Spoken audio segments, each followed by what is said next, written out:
That's right. We can wait a few minutes. Yes, if you let me hear. I remember what I was going to do. Let me see. If I'm in play mode, does my mouse? Yeah. But can you see my mouse? The screen up there? I don't. No. Why not? That's weird. Isn't that weird? Yeah. All right, so let's see. There must be a preference. Preferences. You're asking. Presenter display. That's not the presenter display. Slideshow. Show pointer. Only on slides with show pointer when the mouse moves, which it did, but it Present on primary? I don't know. present on secondary display. But I'm doing screen sharing. I don't know. But display preferences, which is that, which is set up for mirror. So there's only one display. Yeah, I don't know. I'm not going to worry Now, about it. you know, when you're not presenting, it shows. Yeah. And then when I go into present mode, Maybe it's a setting inside the, but I can't see it there. Keynote or something? Oh, wait, no, you can't see it. Oh, you can. It's so dark. It's so dark you can't see it. So why can't I make it a really nice bright pointer? I knew the way to do it with Windows. So what's cool is that when I'm out here, when I wiggle it, it gets giant. When I wiggle it, it gets giant. But in that other one, it doesn't get giant. I don't know if there's a pointer preferences somewhere. Yeah, I'm not gonna fight with it. Morning, Bob.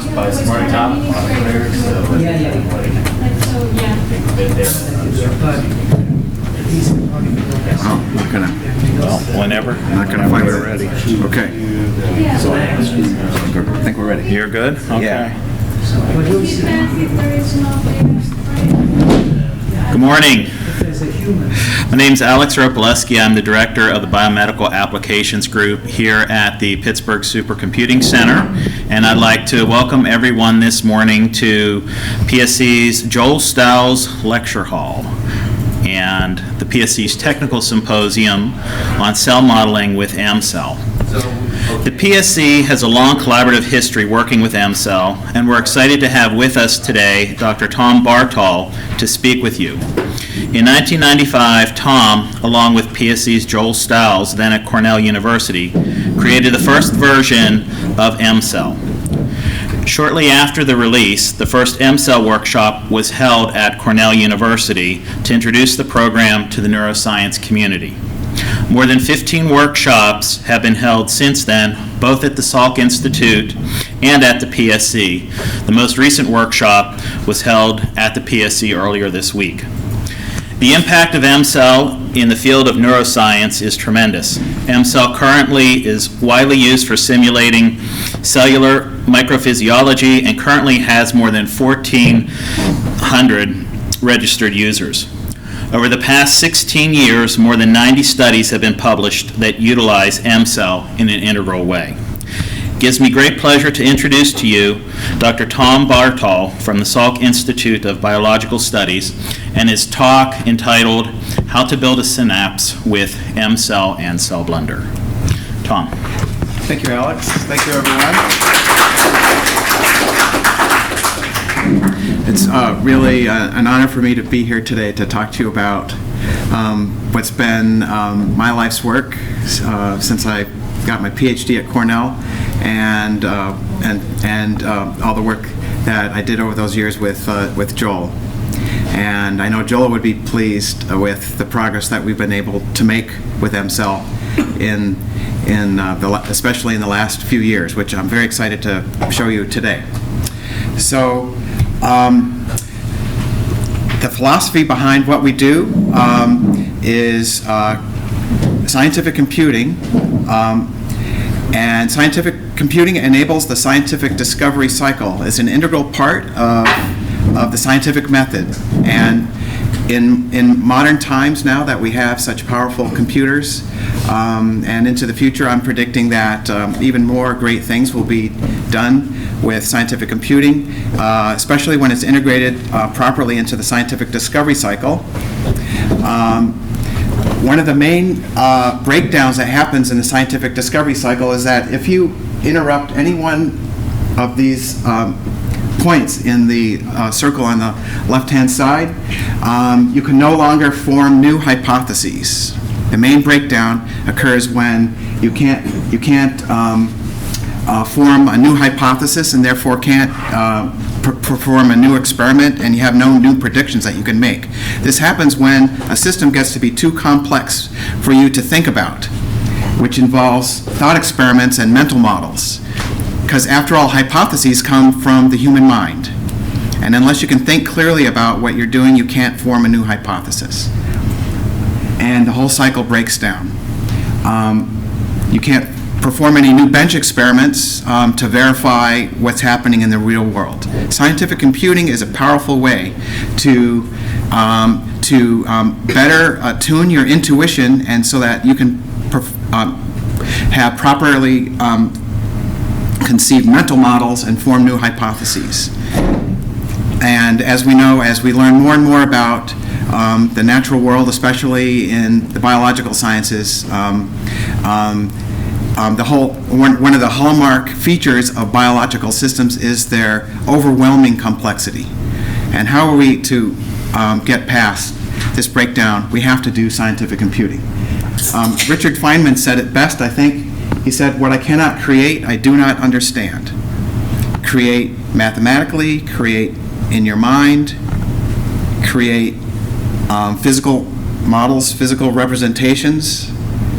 In the lab, biologists are trying to create new molecules for drug therapies and for probing as probes to probe the deeper inner workings of cells. It's all about trying to create and probe. Scientific computing is a very powerful way to probe.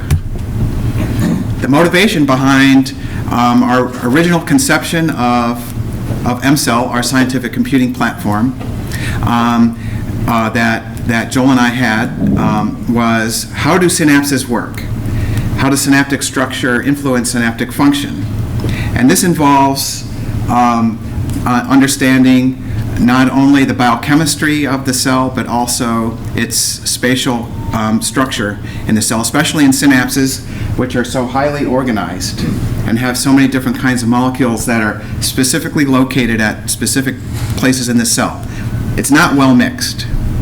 So the classic, biochemistry, which is done in test tubes, is powerful for probing interactions among individual components, but doesn't tell you much about how the system would work if you put it all together with everything placed where it would be. So simulations must include the stochastic spatial temporal dynamics of the system. So we invented MCell, which is a Monte Carlo simulator of cellular microphysiology, which lets us model realistic 3D reaction diffusion systems. And over the years, we've performed rigorous validation tests and highly optimized the Monte Carlo methods. And it's kind of a crazy thing, but in MCell, you track the Brownian dynamics diffusion and reaction of individual particles. Every single individual particle that you're interested in having in your model is included explicitly in the model, and you model the motions of all those things and how they interact with each other. And because we're tracking individual particles and not doing differential equations on a volumetric decomposition of the space, but a grid-free decomposition of the space, we can handle arbitrarily complex 3D geometries where all we need are the triangulated surface meshes, and it's not required that we make volumetric tetrahedral meshes in the methods that we have right now. And because we're handling individual particles, this also lets us handle arbitrarily complex reaction networks, either represented as Markov processes, but to get past the combinatorial complexity of that can occur with a Markov representation, we can also express reactions in a network-free way using the BioNetGen language that Jim Fader and his colleagues have invented over the years. And this lets us then model discrete event-driven point processes at the location of each particle as it diffuses. And all this power is possible because we have a high-level flexible model description language. That's a text-based language that's in human-readable form with using terminology familiar to biochemists and biologists. It's not an XML language, so sometimes the right tool for the job is a text editor, and you can type in exactly what you mean in the text editor using these terms. But sometimes the right tool for the job is a 3D graphical user interface, and so we have also created a sophisticated model building, visualization, and analysis environment called Cell Blender, which is built on top of the powerful 3D modeling package called Blender. And so now I'm going to demonstrate what's possible with this tool. Given enough time and energy and excellent collaborators and a lot of dedicated and devoted people, I'm going to show you how we were able to use these tools to build what we were able to achieve a couple of years ago, which I think to date is kind of the crowning achievement of our work in building synapses. And Joel was able to see that before he passed away. Joel was able to see this stage of the development, and he was just so incredibly thankful and happy that we were able to get to this point. So, and I'm very excited to share it with you. So we're going to build a model of synaptic transmission and plasticity in the at synapses in the hippocampus, which has been studied very extensively by many researchers around the world.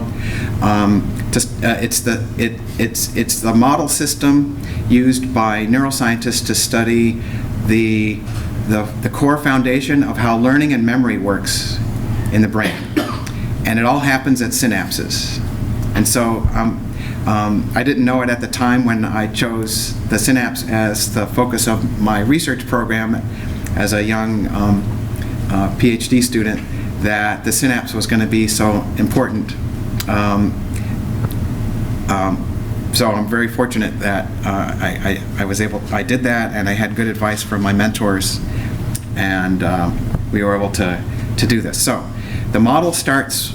To build a model that's a realistic model that has any predictive power in the Richard Feynman sense of building, we need to constrain the model with data from reality. So we collaborated with Kristen Harris, and we were able to make a 3D reconstruction of a small chunk of hippocampus. Hippocampus is located in the human brain, where it's shown there, and I don't have a good picture of it here, but it's called the hippocampus because that's the I guess that's the Greek, or I think that's Greek, or maybe it's a Latin word for seahorse. And when you dissect it out and look at it from certain angles, it looks exactly like a seahorse with a curly Q tail to it and everything. And Kristen Harris was able to dissect out the hippocampus of a rat and section it with an electron microscope into many serial sections where you keep track of each section, kind of like the pages in a book, and stack them up. And then she herself and her colleague Joseph Spacek in the Czech Republic hand-traced the outlines of every cellular compartment that you see in that picture. And even today, modern machine vision algorithms are not able to do nearly a good enough job to help automate this process. So we have a long way to go before we can scale this up and automate it. And we were able to create this reconstruction here, which I'll show in a little bit more detail over here.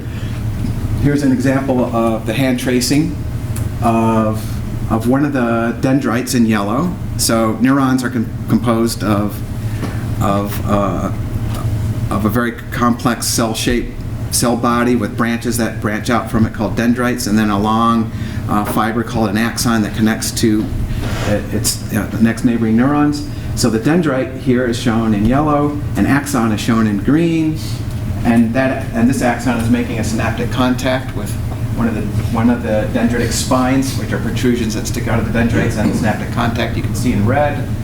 Here's another one over here. And then the blue are the cellular processes of an astrocytic glial cell, which is a kind of cell that wraps around and has all kinds of other functions that we won't have time to go into in the lecture today. And by going through and tracing all these objects, also traced were the endoplasmic reticulum, which are kind of a turquoisey green, and then the magenta are mitochondrions inside the dendrite. If you stack all this up and put it together in a 3D reconstruction, you can see what that looks like in the next panel. And then over on the upper right-hand side, that's what this one big dendrite looks like embedded in this whole structure with everything made transparent. There's another dendrite next to it shown in gray. If we isolate the large dendrite by itself, you can see it here, and the red patches are where the synaptic contacts are located. And if we make that transparent, we can look inside and see the endoplasmic reticulum, which is this very complex intracellular organelle, and then you can see the mitochondria in there. And the model that I'm going to show you is going to be composed of the molecules shown in the final panel, AMPA receptors and NMDA receptors, which are the neurotransmitter receptors that receive the synaptic input from the release of glutamate. And then we're also going to model snare complexes, which are responsible for releasing neurotransmitter from the presynaptic terminal onto the synapse, onto the postsynaptic synapse. Voltage-gated calcium channels that let calcium in, both pre and postsynaptically, and they're involved in triggering the synaptic events that you'll see in the simulation that I'm going to show you. Glutamate transporters reabsorb the glutamate after it gets released to terminate the signal. Sodium-calcium exchangers and plasma membrane calcium ATPases are responsible for removing the calcium after the calcium flows in. Circuit pumps also sequester calcium. And then there's immobile and mobile calcium binding proteins labeled CBP there that buffer the calcium and isolate its effect and also prolong its effect in the synapse. Yes, Ralph? What does the term neuropill refer to? The whole thing? Yeah, so I'm sorry. Yeah, so neuropill refers to this whole thing. So you've heard the term white matter and gray matter. Neuropill is the gray matter.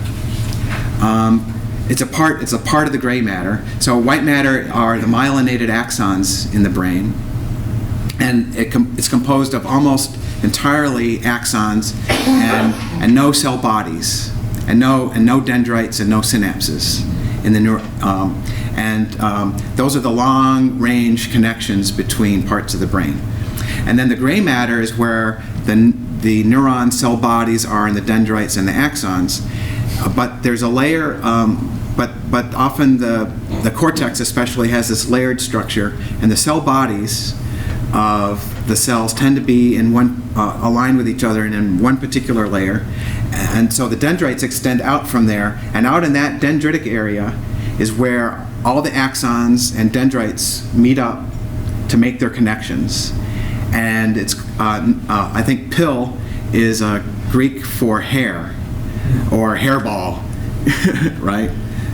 Or a dust bunny. right? It's a as you can see, it's a mess. It looks highly disorganized, but actually it's exquisitely organized. So, and our modeling is helping to reveal the way in which it's organized. And so a neural pill is that special area where all the connections are made. And it makes up a large portion of the volume of the brain. So in your whole brain, in the human brain, there's about 10 to the 15th synapses, 1,000 trillion synapses. About 100 billion neurons, and each one receives on average about 10,000 synaptic inputs. And so you do the math, you get about 10 to the 15th. And I guess current estimates are it's in excess of exaflop of computation power. They're all running on about 20 watts of power.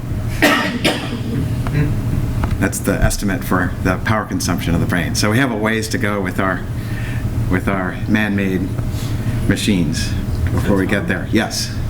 So in your dendrite here, you're nowhere near 10,000 connections.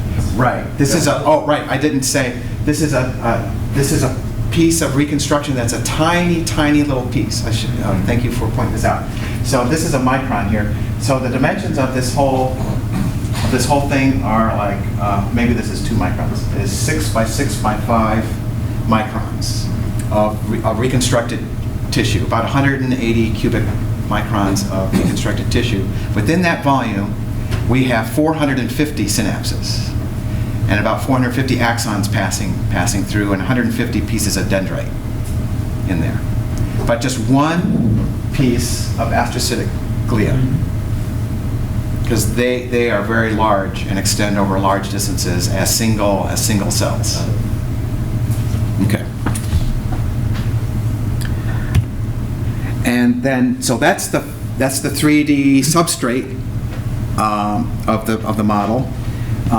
We also need model constraints consisting of the biochemistry of each of the different kinds of molecules that I named on the previous slide. And these are the kinetic models of all those, which come from decades of research of many labs. The data for these all come from the literature. And we were able to compile all this information and model it in collaboration with Mary Kennedy at Caltech. And we have a paper.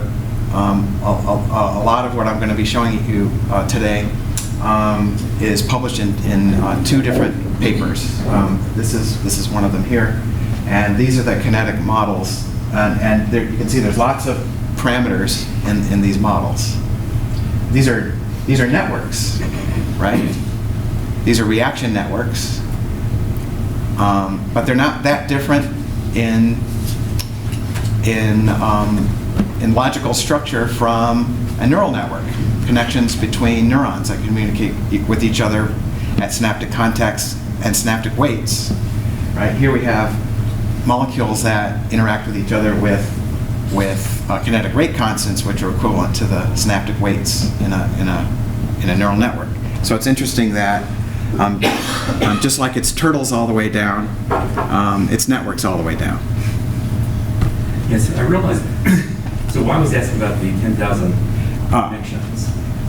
Per neuron. Right, so certainly you're getting at the local synaptic kinetics and... Yeah, we're trying to... Yeah, so in the model that we're going to build here, we're going to model just a single synaptic connection between one axon and one synaptic contact of one piece of dendrite. But you would also expect there to be important dynamics from one synapse to another way at the other end of the dendrite. That's right.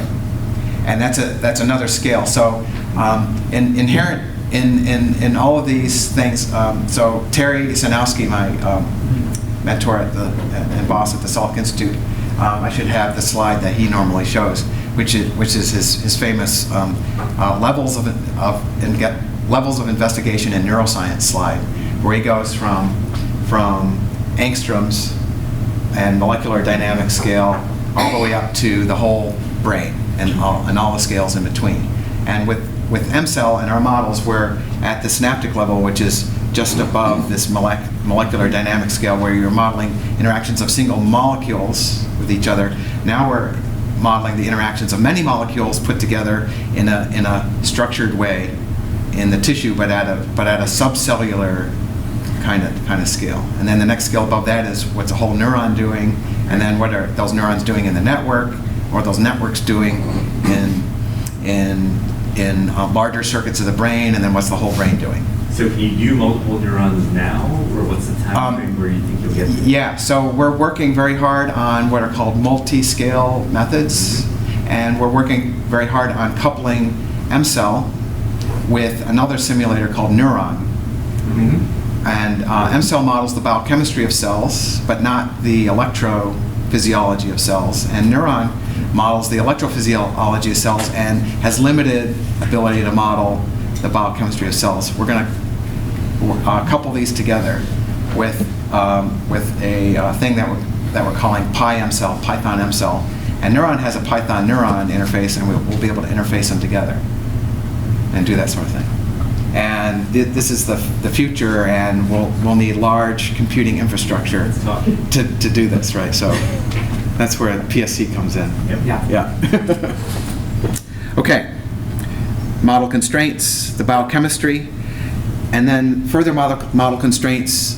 What do we observe of the behavior of these systems? Here's example observation of the time course of release of vesicles after a single stimulus. This is a histogram showing the time of release, the rate of vesicular release after a single stimulus, and then here's the probability of release, or what's called the paired pulse ratio, the amplitude of the first release, of a second release divided by the amplitude of the first release at different times after a paired pulse stimulation. These are all the kinds of data. This is just a simple example, maybe not so simple example, but just one of many of the types of experimental observations that we use when we're trying to constrain our model, and also to validate our model after we've constructed it. Can we recapitulate this experimental result? Can our model, one of the questions we had in building these models is, if these are the molecules we think are there, and if this is the way we think these individual molecules behave, back over here, and if this is the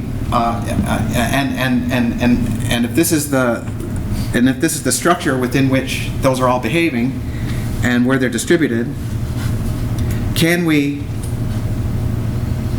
recreate this, right? So this is the first step toward making a predictive model, is if we put it all together with the things that we think are there, do we even get anything that behaves like what we observe? And if we don't, what's missing, right? So here's another piece that's even more complicated. This is what we think is the kinetic structure of the behavior of the snare complex, which binds calcium and then results in the release of neurotransmitter.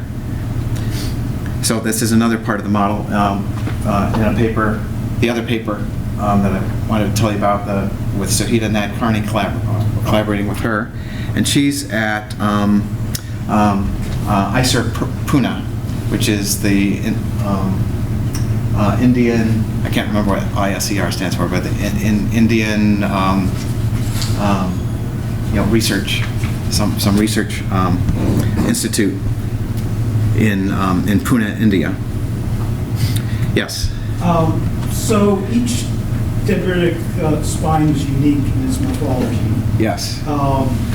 But they kind of have some similarities. Yes. Now, the dendritic spine that you're modeling is probably not the spine that experimental. That's right. Was That's right. taken from. Do you have a sense of? So one thing I won't have time to show you today is we did this in every spine in the whole reconstruction, one at a time, and we made we made a histogram, or we made a map of not just the behavior, but the variability of the behavior across the whole thing.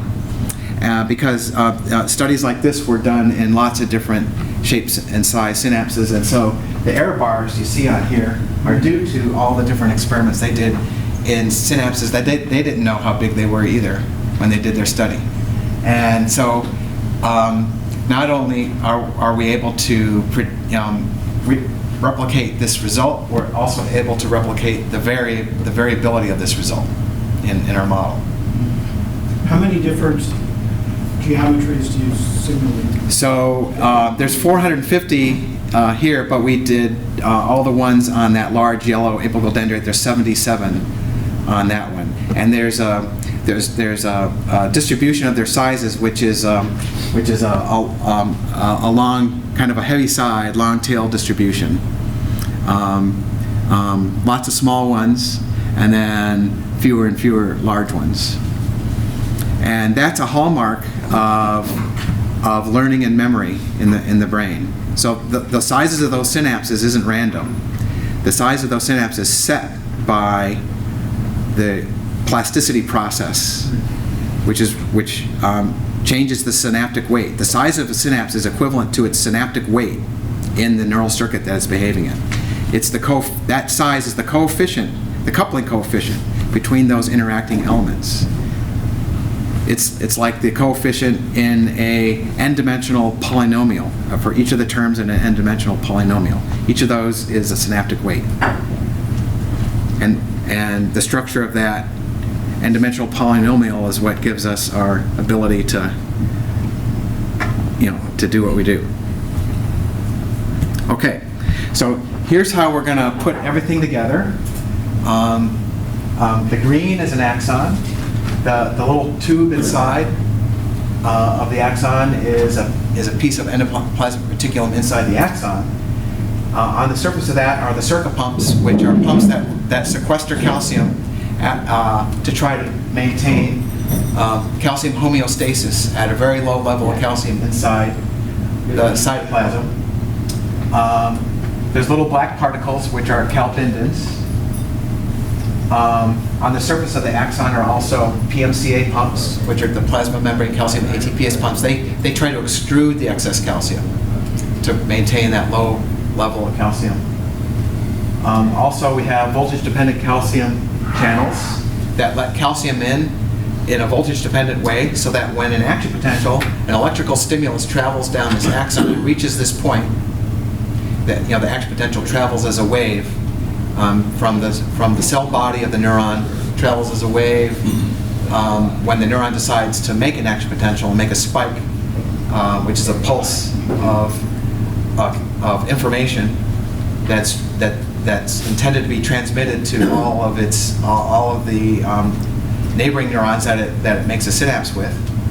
When that action potential reaches this synapse, the voltage depolarization activates the voltage-dependent calcium channels and lets calcium flow in.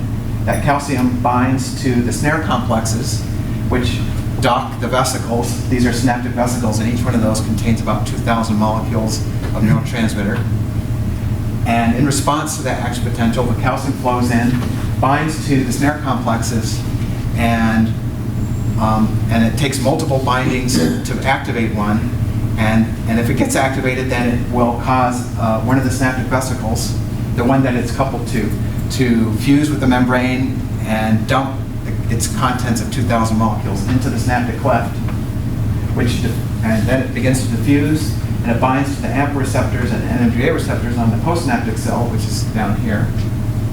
And then the activation of those receptors causes influx of sodium and potassium and a depolarization of this, and that depolarization represents the synaptic event that's seen by the downstream neuron as the input from this, the electrical part of the input. But there's a lot more going on than just that electrical part of the input. There's a chemical behavior. The NMDA receptors can let in calcium. Now, calcium is also an ion and it contributes some to the electrical signal, but it also is used as what's called a second messenger, where it can bind to calmodulin, in this case, which can bind to CANK2, and together the activated CANK2 can become phosphorylated and start to activate signal transduction processes that, if the timing is just right for this event, can lead to a strengthening of the synapse by virtue of allowing more AMP receptors to be inserted into the membrane. And the more AMP receptors you have in the membrane, the bigger the electrical signal that will occur when it gets when it gets activated in a future event. In addition to that, the CAMK2, the signal transduction cascade activated by CAMK2 also causes a presynaptic signal to be sent presynaptically that allows more snare complexes to be inserted in the membrane, and you get more docked vesicles. So you have more docked vesicles, more AMP receptors, bigger signal. But if the timing isn't quite right, then the activation of CAMK2 is less, and the activation of another signal that I'm not showing here is more, and the balance between those is different, and that causes a depletion of AMP receptors, or a reduction in the number of AMP receptors, and a reduction in the number of docked vesicles. And so the synapse gets weaker. So this is how, so this chemical signaling process is the process by which the synaptic weight is tuned to be appropriate. This coefficient, coupling coefficient in the high-dimensional polynomial is being tuned in response to input from the environment. It's learning, right? This is learning.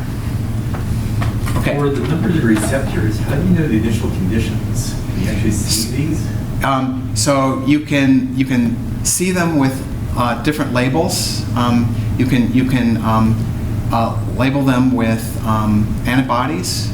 You can label them with a process called immunogold. You can put tiny gold particles on the immunoglobulins that bind to these, and then you can count gold particles. But that's not quantitative. That shows you where they are, but not necessarily how many there are. There's also a technique called freeze fracture, where you can freeze this at liquid nitrogen or liquid helium kinds of temperatures, and then use a knife and fracture it, and it breaks along cleavage planes.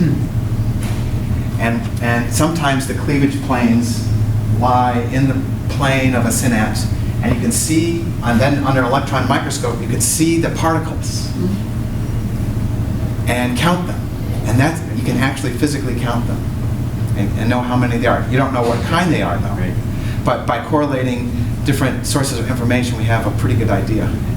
And then what's cool is our simulations kind of validate and verify. And it's another thing, because if we put in, I won't have time to go into all the details of the quantitative aspects of this model, the predictive power of this model today. But I'll just briefly say that if we put in the molecules and the numbers that we think are there, well, actually what we really do is we say we don't really know how many are there. And we let those be free parameters, and then we do a parameter search, varying all the things, but what we hold fixed are the kinetics, because those have been measured by very reliable means. But we don't know how many neurotransmitters are released. I said 2,000 earlier, but we don't really know it's 2,000, so we let that be a free parameter. And we don't really know how many. We know that they're clustered in these regions. We can see that. But we don't know exactly how many of each kind, so we let that be a free parameter. And then we do this parameter search, trying to fit the shapes of the amplitudes and time courses of the currents that we see. We find out what values give us the best fit. It turns out that we get values that are well within the error bars of what people have thought were there from counting particles and their immunogold labeling and all this kind of stuff. So it's really cool. It's a different kind of cross-validation. Okay, so if we put all that together, we get this model.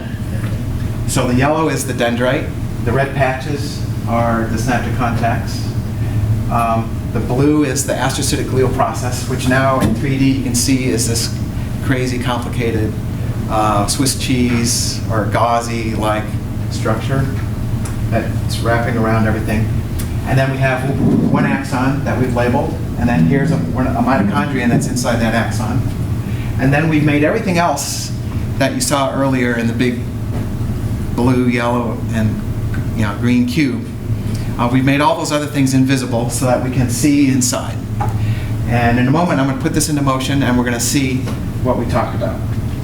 And time is going to be moving on a logarithmic time scale because the dynamic range of things that happens is really incredible. Okay, so as I put this into motion, we're going to be zooming in to this one particular synapse. But if you look closely, maybe you can already see little yellow particles buzzing around in there. Those are the individual free calcium ions. The resting level of calcium is about 100 nanomolar. So in the volume of a single presynaptic photon, there might be half a dozen or a dozen free molecules of calcium. As we get closer, you can see we have the patch of voltage-gated calcium channels, and the AMPA and NMDA receptors, the synaptic vesicles, the snare complexes. Now, as the bright green of the axon occurs, that's indicating that we're depolarizing and action potentials arriving. The voltage-gated calcium channels open, calcium flows in, it diffuses over into the active zone and binds to the snare complexes, and they start to disappear as they bind more and more calcium. And when one of them has reached its threshold, it releases 2,000 molecules of glutamate that diffuses into the extracellular space. It binds to AMPA and NMDA receptors, but it also diffuses out of the synaptic cleft and binds to glutamate transporters that are located on the blue astrocyte processes. And then a single NMDA receptor is flickered open, and when it does, it lets in a tiny burst of calcium.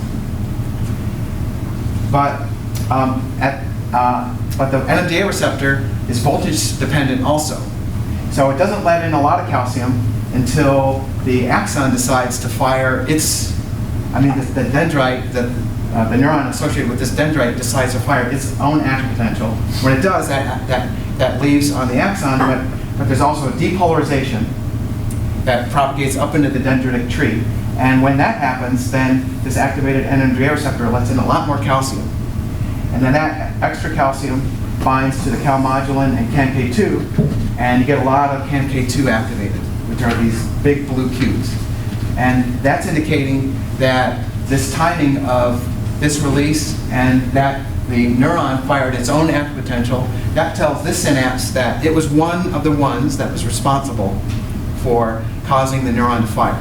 Because the size of the extracellular of the excitation caused by a single synapse firing is usually not even close to being enough to causing the neuron to fire its own action potential. It takes the concerted effort of several synapses timed near each other in time to cause the neuron to fire. And then we're out at 100 milliseconds. And the system starts to rebound back to near the baseline. But there's still some residual calcium here. So if I were to stimulate this again within, say, the next 500 milliseconds, there'd be a higher probability, I didn't say, that what you saw here was a hand-picked movie in which there actually was release of neurotransmitter. It's so hard to activate these because it takes 5 calciums to activate one of the snare complexes. It turns out it's so hard to activate those that on average, only about 20% of the time do you ever get release of neurotransmitter. 80% of the time you have an action potential, you get the influx of calcium, you get binding to the snare complexes, but none of them ever get to 5 bound, and so there's no release. But there was that influx of calcium, and there's residual calcium left over. So if there was a second action potential, the probability of release would be much higher, like 3 times higher on a second pulse if it comes within, say, 50 milliseconds or so. And it takes about half a second for it to rebound back to baseline again as if nothing had happened before.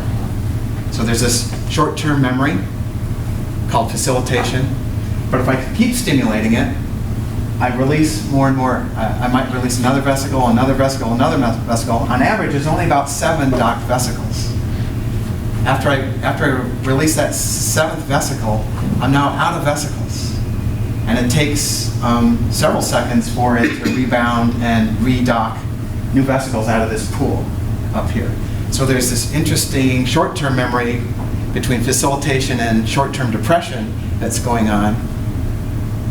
And then on top of this longer-term memory that is caused by the CAMK2 activation and then the insertion of the receptors, where this whole synapse gets potentiated, and that's called long-term potentiation when it gets stronger, or long-term depression when it gets weaker. And those memories could last your whole lifetime. That little red wagon that you had when you were a little boy or girl, right? Your memory of that is stored this way. Lasts your whole lifetime. Okay, so the last thing I want to show you is, so what you saw was a response to a single stimulus at a single synapse. You've had questions about what happens at multiple synapses. So now I'm going to show you a movie in which we're going to simulate a pattern of activity that occurs in your brain during sleep. It's called sharp wave activity. And we're going to start by looking at just one little corner of that big cube. And we've made everything invisible except for the synaptic contacts, the red contact blob areas we've now represented as translucent blobs. And the sharp wave activity is the axons in the volume, there's about 450 of them, are firing at about 10 hertz. So in 100 milliseconds, at 10 hertz, there's going to be about, 450 events, right? So a tenth of a second, but we're at 10 hertz. So about one per synapse. So there's going to be about 450 total synaptic events, but the release probability is 0.2. So that means about 90 releases. And we're on a log scale. So 89, or no, like 80 of the releases are going to occur here in the last 10 milliseconds. And the previous 10 are going to occur between here and there. So you can see this crescendo of activity as we go through here. Okay, so we start with the release of a single neurotrans packet right here. And at this time scale, you can see individual glutamate molecules diffusing. Now they're white, and they're binding to the glutamate transporters, which turn yellow when they're in the reversible state, and they turn red when they're in the state that's now translocating the glutamate into the astrocyte. And as time goes on, we go faster and faster. And now the releases start to look like explosions. And the time from going from yellow to red is much faster. And we've made everything invisible except for these molecules and the blobs.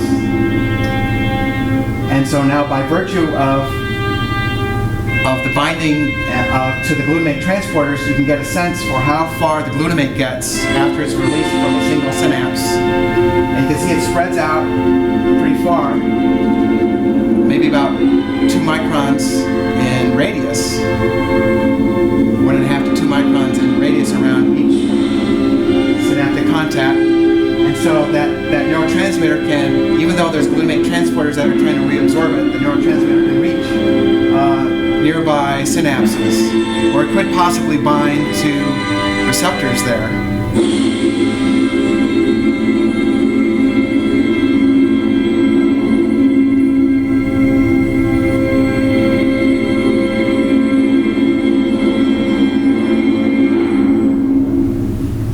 Okay.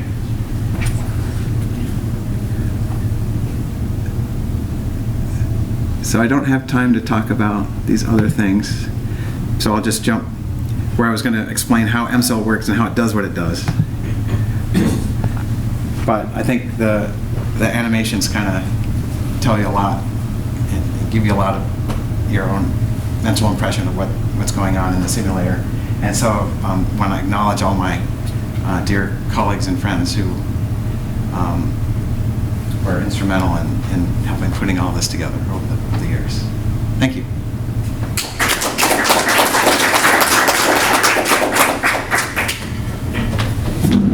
Any other questions for Tom?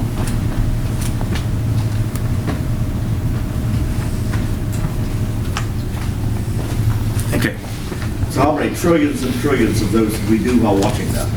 Yeah. Absolutely. If you were explaining this to me Yes. as a proposed system, I would say it'll never work. It'll never work. Yeah. Absolutely. It'll never work. So one thing that we've learned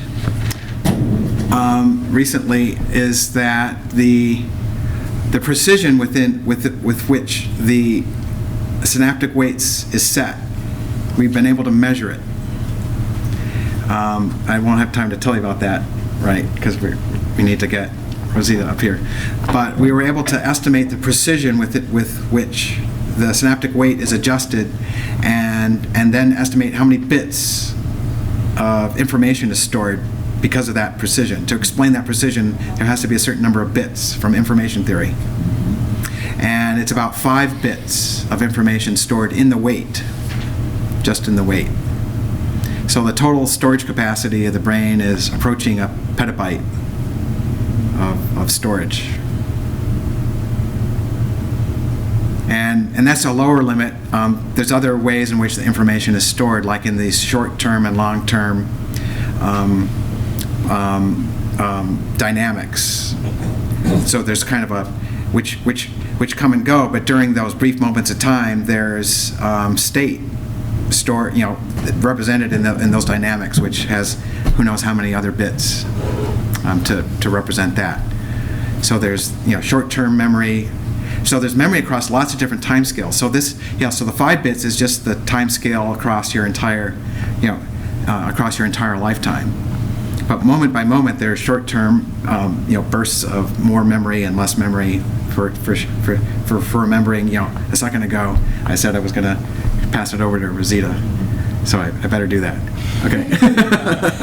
Well, I was just going to say, though, we can argue that the storage capacity is much, much greater than that, on the basis that, this is the number of weights times the number of synapses, basically. Right, yeah.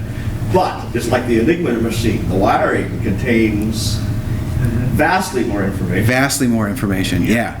Exactly. So we're just, so we've been able to estimate how much stored in the weight, but not in the connectivity, not in the biochemical reaction network connectivity and the reaction kinetic parameters, which is set by the shapes of your proteins and how the proteins interact, and that's set by the pattern of base pairs in your genes that make that protein.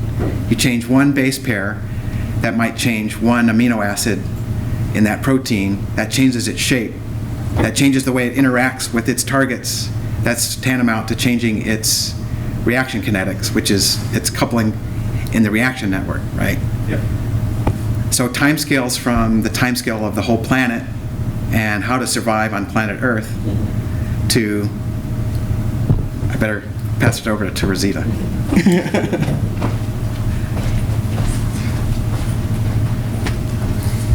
ahead. Let's get you all hooked up.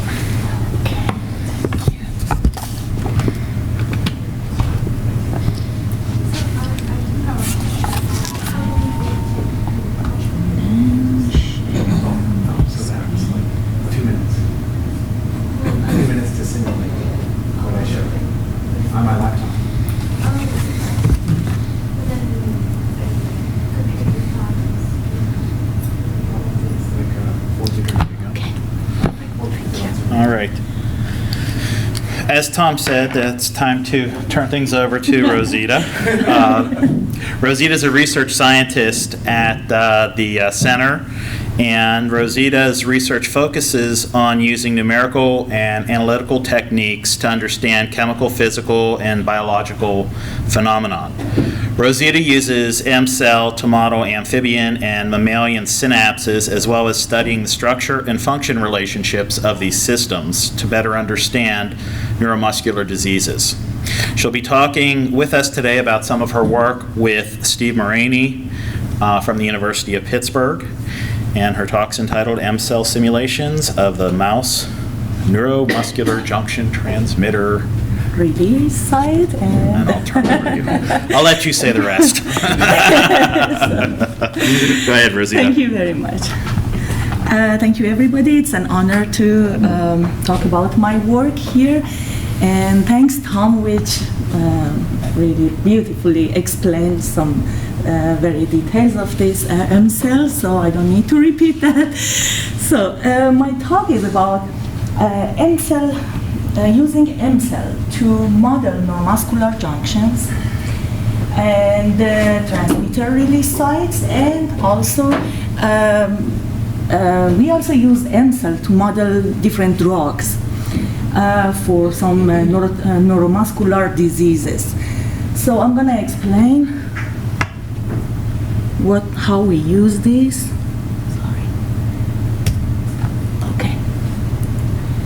So what you see,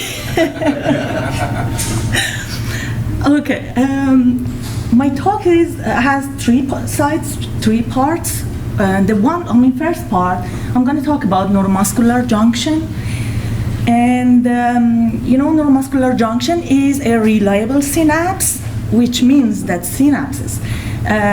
those synapses can reliably activate the postsynaptic site, postsynaptic targets. Those reliable synapses are actually made from smaller units, which are unreliable. So these smaller units are actually synaptic vesicles and voltage-gated calcium channels, which I will show them in my next slide.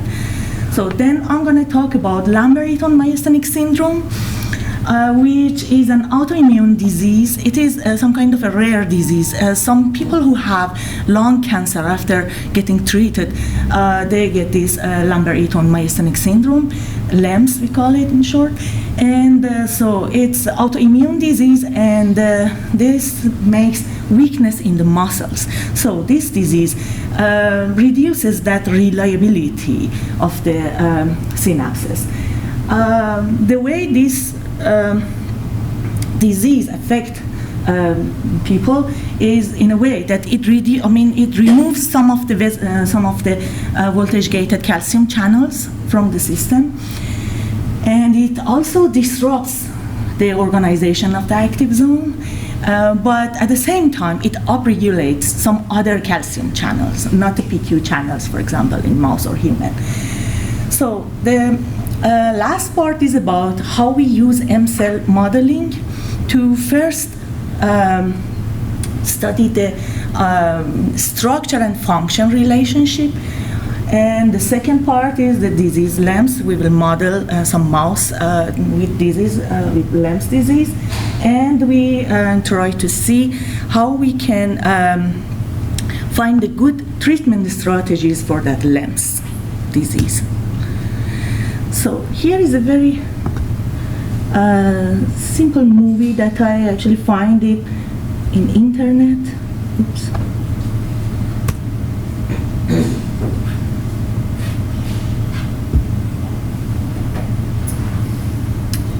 Sorry.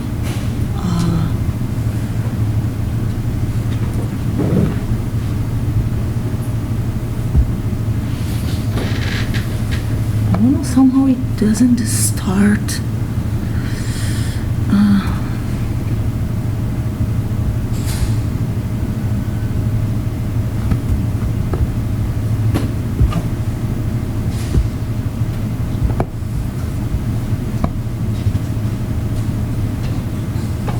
Sorry, I cannot show that movie.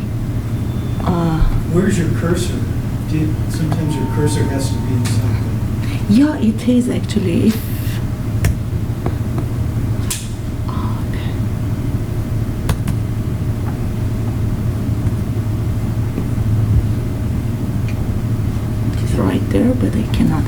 activated, unfortunately. Let's see what can do. The URL's down there. URL. Just open it in the Open up a web browser. Sorry, Open up a web browser. URL.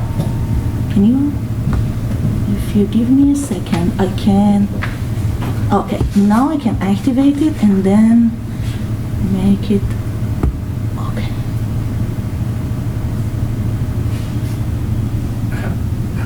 So just show it small then. Yeah. Okay, it doesn't show it. Okay. So let me explain this and. Which display is relevant to YouTube. Okay. Here I'm going to show the vesicular release, and so you see here, this is the junction. This is presynaptic. The other side is postsynaptic. These are receptors.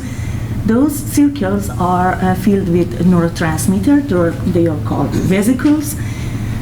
These proteins are snare proteins that Tom talked about it, and those proteins, if they bind with calcium, they can activate this process and release those vesicles. So the two other proteins are NSF and SNAP proteins, which just return everything to the original position and just opens up the snare proteins. So I'm gonna get back to.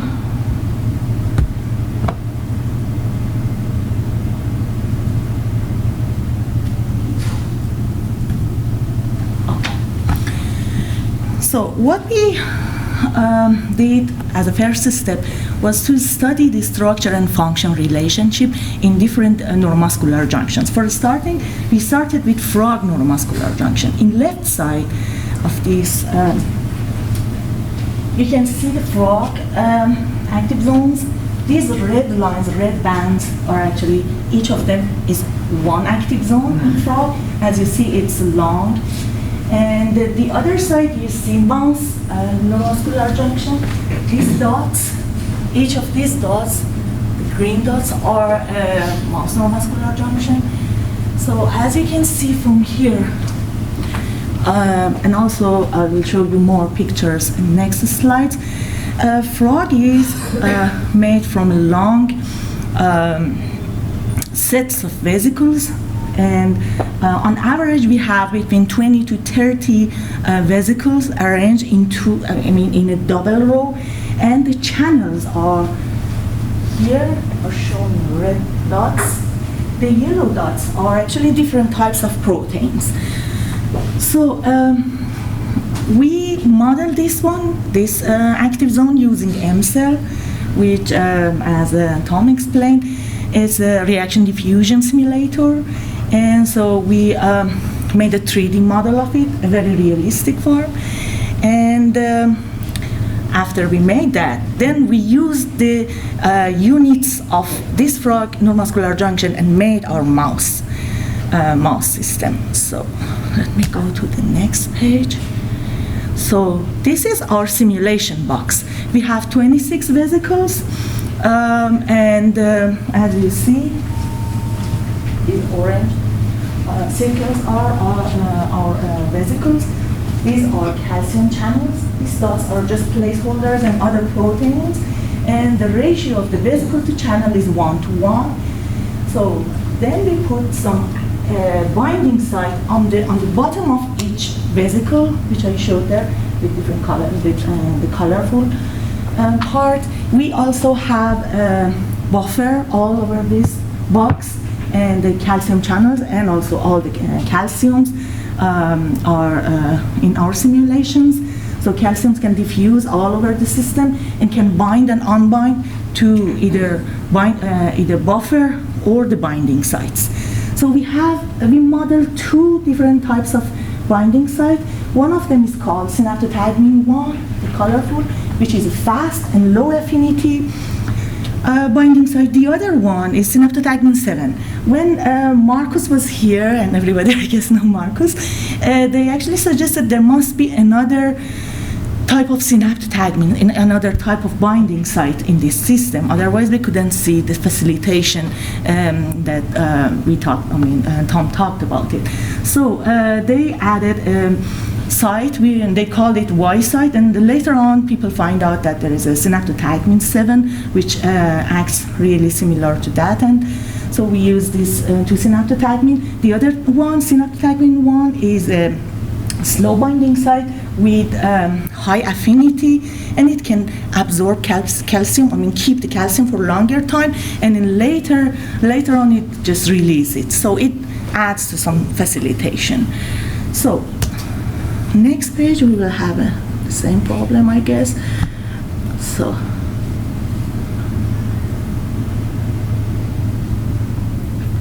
this is another movie which shows, okay, here you see, this is the muscle, this is the nerve terminal, and you see the junction there, it will zoom in. This is actually frog neuromuscular junction. So,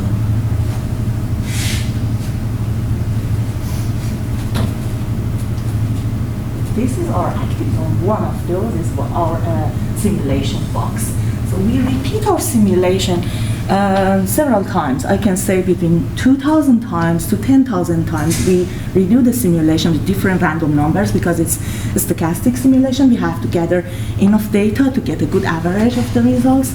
So, yeah. As I said, this is frog neuromuscular junction. The yellow dots are calcium ions all over the place. And these are the duct vesicles, these are the channels. And the other circles, spheres are the other unduct vesicles. So let me go to the presentation slide again.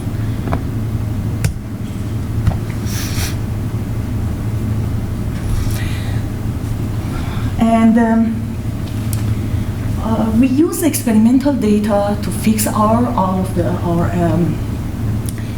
parameters in the system, and our MCell model was successful for the frog. Was successful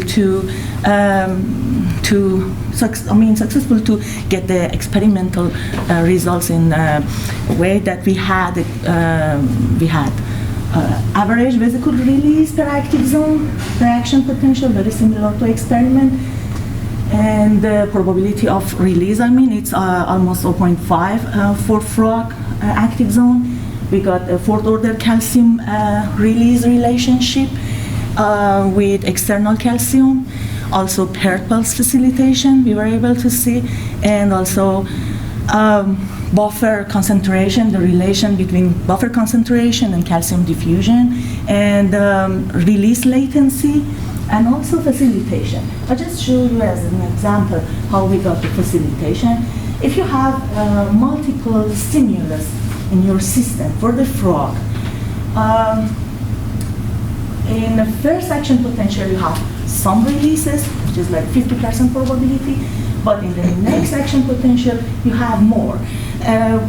If we didn't have that binding site, a Y site or synaptotagmin 7, we were not able to get this facilitation. So it goes up and up, and for mouse it is different. I will explain about it later. And we also captured the narrow distribution of the releases for the frog. And as it was successful, then we used the building blocks of frog to make our mouse neuromuscular junction. So as I showed in previous picture, and it's also there, the middle one is the electron microscopy picture. So you see the two white circles there are a placeholder for the two vesicles. The two rows in each side of the vesicles show the placeholder. They are proteins, different proteins. Some of them can be channels, and we don't know how many channels we had in the system. Originally, we put two channels in each side, one left side and one in the right side of each vesicle. but we couldn't capture the facilitation really well, I mean depression for mouse really well. But so this is the best thing we could get by adding 4 channels in each side. So to save time, we put 6 active zones of mouse in one box, and we run our simulation. And again, another movie.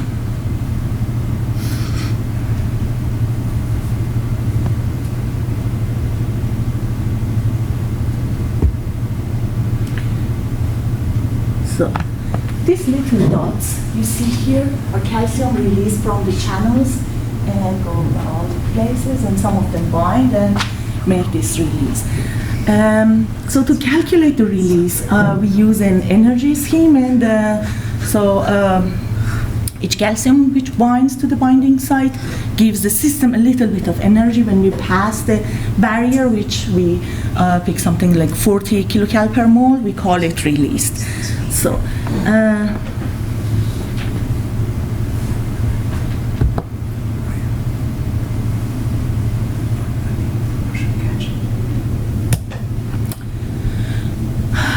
now I'm going to talk about the LEMS disease. As I told you, this is the mouse active zone. You see 2 vesicles. These purple circles, or these purples are channels, calcium channels. In this simulation, they are PQ calcium channels, which the probability of open is different with the N-type calcium channels, which are in a frog system. So these are, again, proteins. In LEMS disease, you see some of the calcium channels are gone. And this red circle is another type of calcium channels. I guess it is Airtight calcium channel with different parameters. So this LEMS disease reduces the probability of release. And so as you see here, this is EPP, which you can actually know the number of releases from these data. You see, the LEMS disease have 1/4 of these releases. So the muscle weakness happens when this happens. Okay, so we use our mouse model, which is there, left side. We started from that, and in experiments, Steve and his colleagues, they remove some of the channels in the system using agatoxin. It's between 60 to 90% removal. So we picked like 75% removal of channels. We randomly pick some channels and remove them from the system. And for the LEMS modeling, we add some other type of calcium channels there, these green dots, green circles. So then we calculated, and we got those right side plots. The left side shows the experiment, and for the experiment we have 10 stimulus and 10 milliseconds between each 2 stimulus, but we cannot go all through that 10 stimulus number, so we pick 4 action potential or 4 stimulus. So as you see, the normal mouse shows some depression in the release, okay? When 75% of the channels are gone, we see facilitation. You know why? Because after first action potential, there are not enough calcium released in the system to get bound to the vesicles, so it's not enough. But when the second action potential comes, then some more calcium can gather and pass the energy barrier. So we see a little bit of facilitation here. When we have more channels outside, we see more facilitation. This time, as it is far away, it's outside of the active zone, it's far away, so it takes some more time for calcium to fly and get to that point, that binding site. So in our simulation, I forgot, sorry to put the error bars.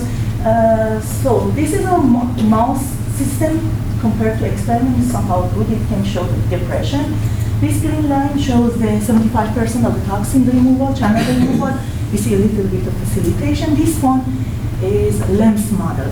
So it's not perfect. We are working a little bit more to just increase increase this one by adding some more channels outside. So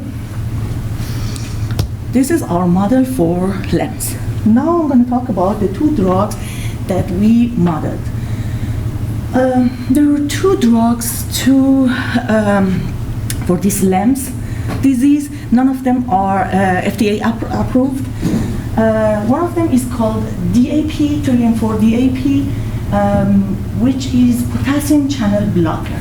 So when the potassium channels are blocked, the action potential gets a little bit wider and higher, so it takes more time for the system, for the action potential to get back to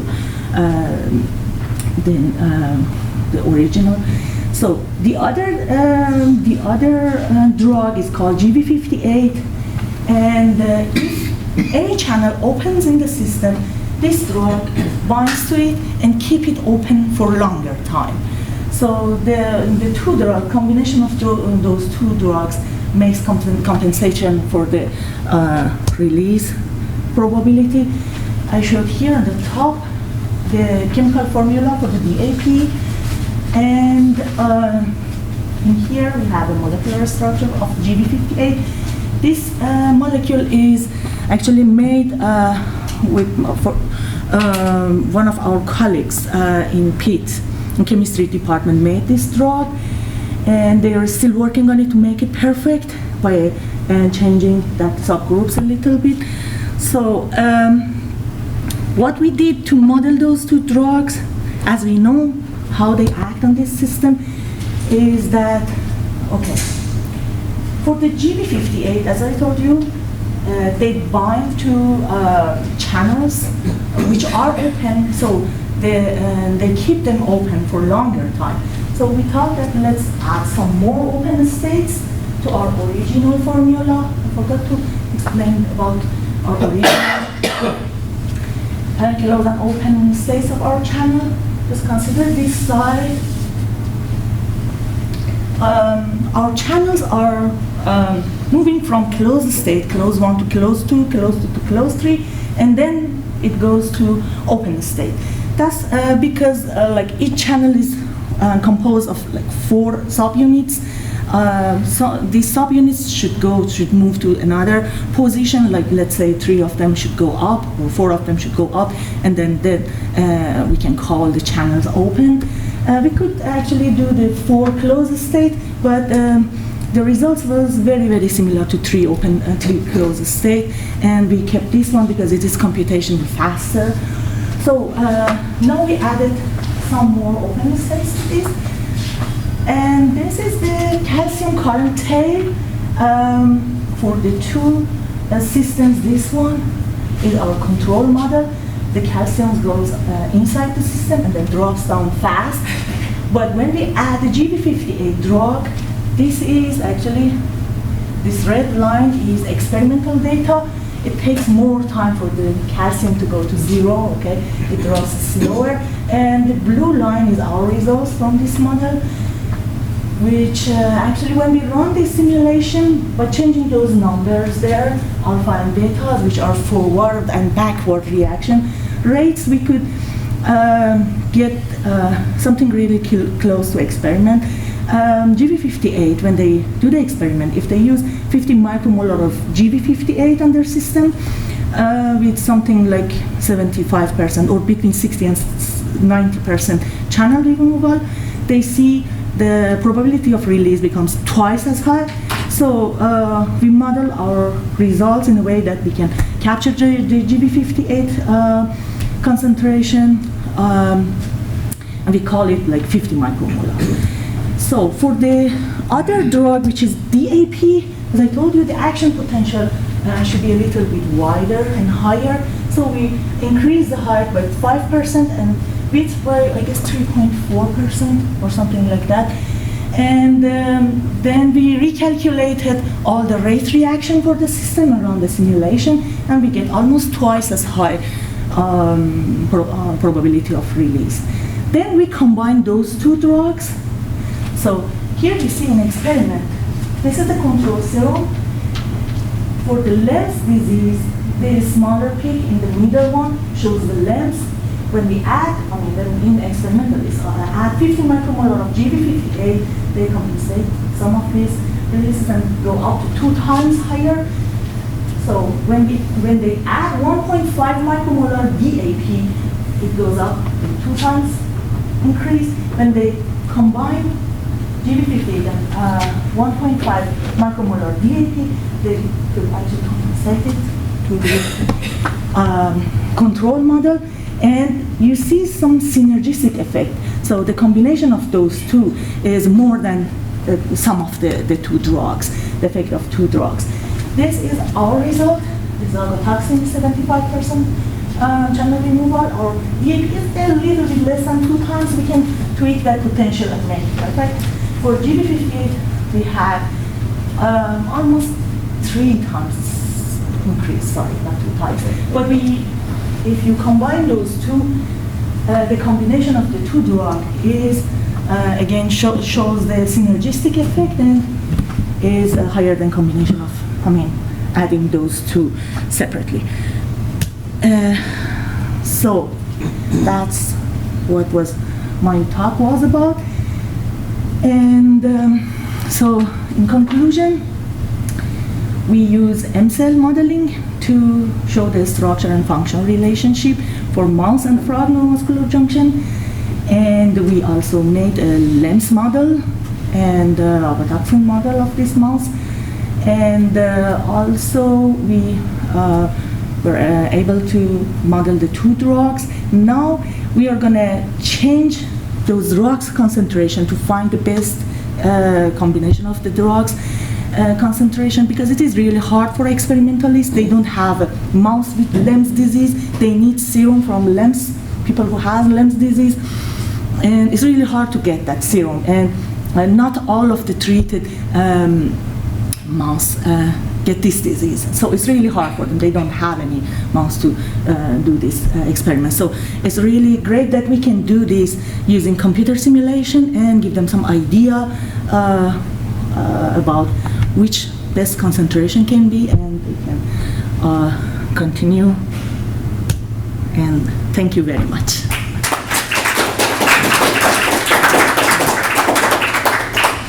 Questions for Rosita?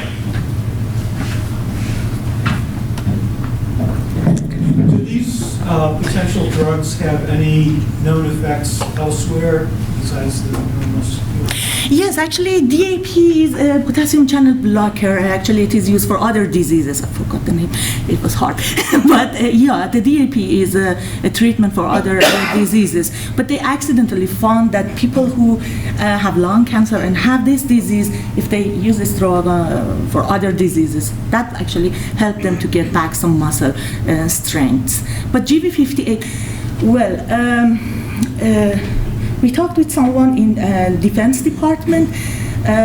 There is some, there can be some, weapons, some chemical weapons made from botulinum toxin. These botulinum toxins go and just shut down the lung muscles, so people suffocate.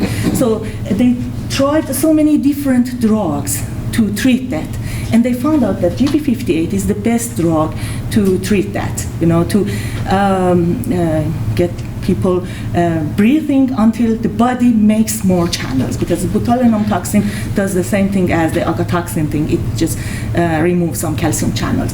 So they use our model and for their system. And yeah, there are other projects. We can use that GB58 for aging. Our collaborator, Steve, is working on aging. So in the older people, they lose some of the muscle potentials, and so they are trying to use the GB58. That in a mouse, it shows a very good and promising results that it can compensate some of the muscle strengths. Yeah, we can use those two drugs in combination. So we are going to write some proposal for different things to see. Okay, thank you. Any other questions? Thank you. Thank you.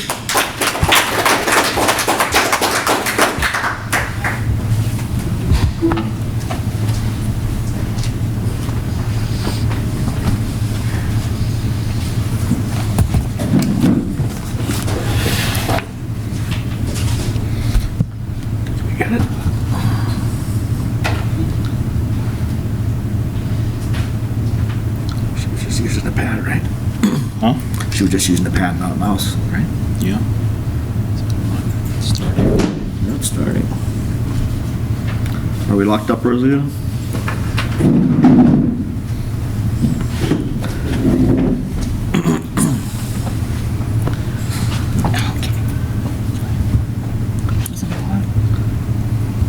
Oh, what happened? Let me do something. It always works when you... What is the picture we're looking at? I'm curious. Which picture? Your back, your screen background. It's just I found it in like a bundle of backgrounds. I didn't make it. I know it's... You don't know by whom it is, or? No, it was in a bundle of all the There's a lot of background things. Yeah, It has to have some story behind it. We did get the cursor moved from there to there, Almost done. Not quite though. but I don't know. Not quite, not quite, no. Too thin. Let's Yeah, do this again. different stroke step. Yeah. Nope, still. So let me running out of battery first. Yeah, I mean, cursor was up here. At least we got it down here. Do you see it? You know what? This is enabled. Okay. Can you see it?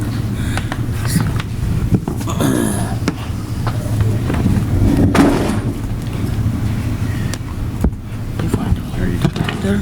Oh, wait, This, the trackpad's off and the eraser's enabled. I don't know how you, Because you How have that a managed to happen, rectangular but, Oh, it's connector over there. here. Yeah. Okay.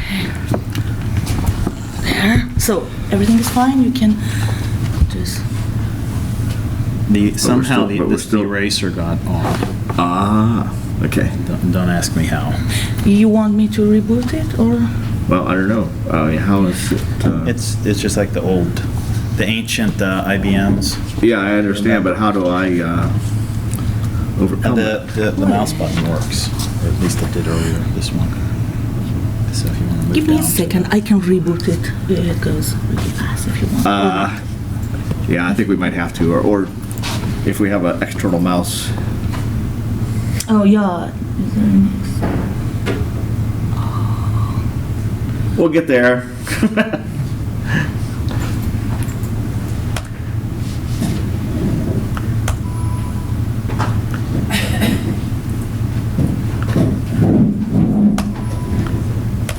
Okay.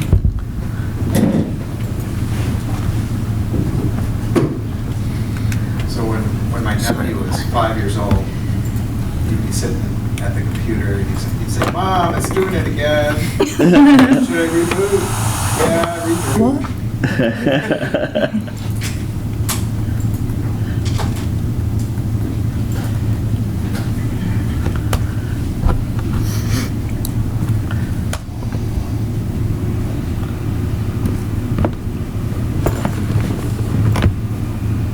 Sorry about that. I don't know. Sorry. Yeah.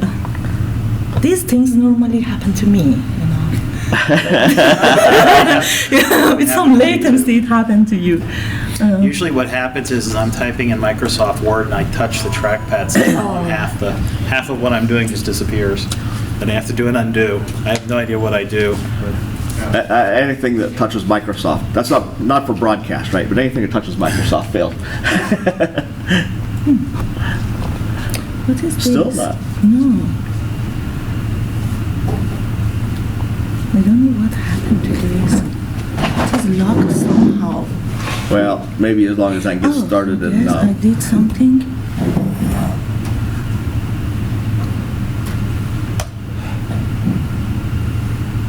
Okay. I guess you should use this and up and down. Unfortunately, for now to them, I see what happens. The top one seems to, it was working before. Oh, okay. Oh, this one, okay. Let's go up and...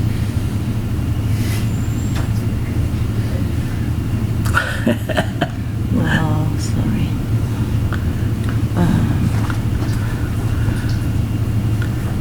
Restore.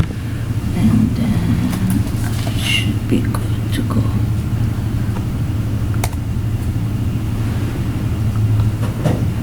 And this one.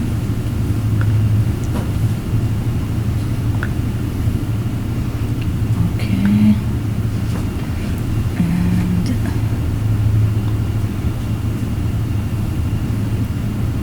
how do I do that?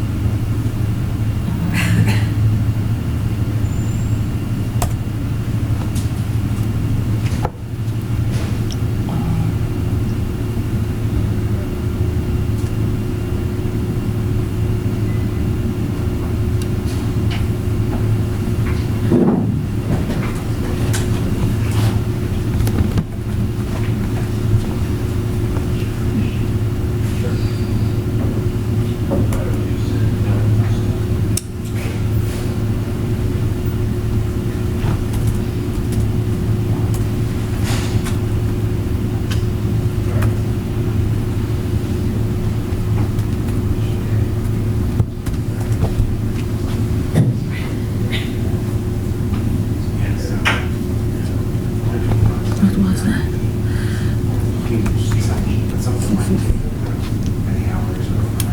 I don't know how to run it.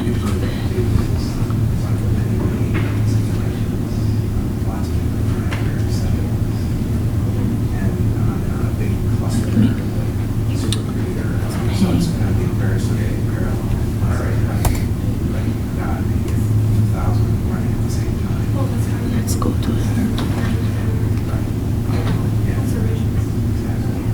So it's a large scale.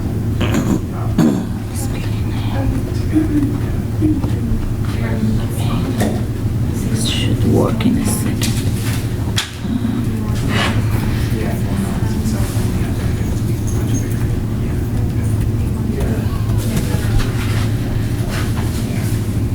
Oh, sorry, sorry, yeah. No. Okay, can you pass the ball to me, please? Thank you.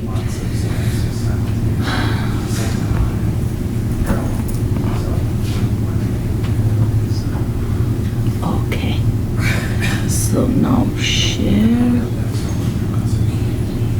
my screen, and then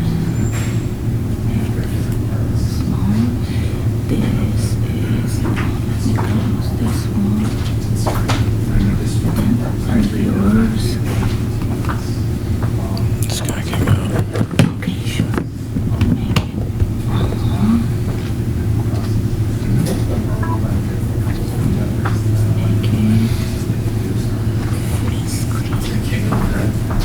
Okay.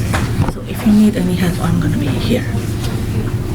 It will come in a second. Okay. All right.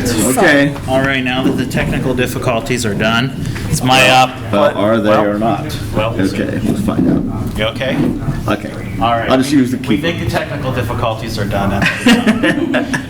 And now I'd like to introduce our final speaker today, Art Wetzel's principal computer scientist here at the center. And Art's research focuses on challenging image analysis and three-dimensional volume display and reconstruction problems. And what he's going to talk to us about now is his virtual file system approach for volumetric storage. Better. Okay. Used to be so easy in the chalkboard days, you know?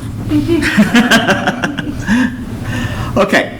Yeah, so this virtual volume file system idea, I'm sure is something that most people have not thought about, or at least hopefully. So our motivation for this is as a result of a lot of experience with three-dimensional biological volumes, primarily volumes that are produced from image data of one sort or another, and I'll show you some examples here in a minute. And the type of data that we work with has the characteristic of being very large, just innately. So I'll refer to some of the things that Tom talked about there. So you remember the little 5 by 5 micron volume there, and I figured it out here, 5 times 5, 125 times, well, anyway. That was a few gigabytes worth of data to make up that volume. The scale for a particular field called connectomics, which is studying the long-range connections in the brain, are up to 100 terabyte levels now, and that represents grain of sand size pieces of data like Greg Hood and I have worked with from our collaborators at Harvard.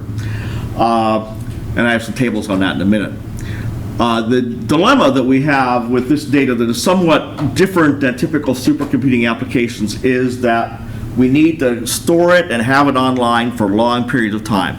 Lots of supercomputing applications take in data, you compute for a while and you get the answer and that's it, then you erase the data. This type of data, you need to keep it available to researchers for long periods of time. So, how did we get into this in the first place? Give you a little bit of background on the nature of the data.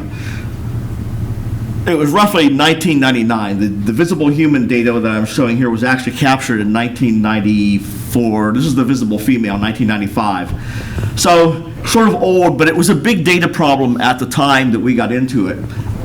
It represents a volume of roughly 30 gigabytes. And at that time, the typical disk drive was like 10 gigabytes or something like that. So we had to put together a number of disk drives to store this data. Now what I'm showing you here is something that Stu Pomerantz and I developed that we call the Psc Volume Browser. This is version 1.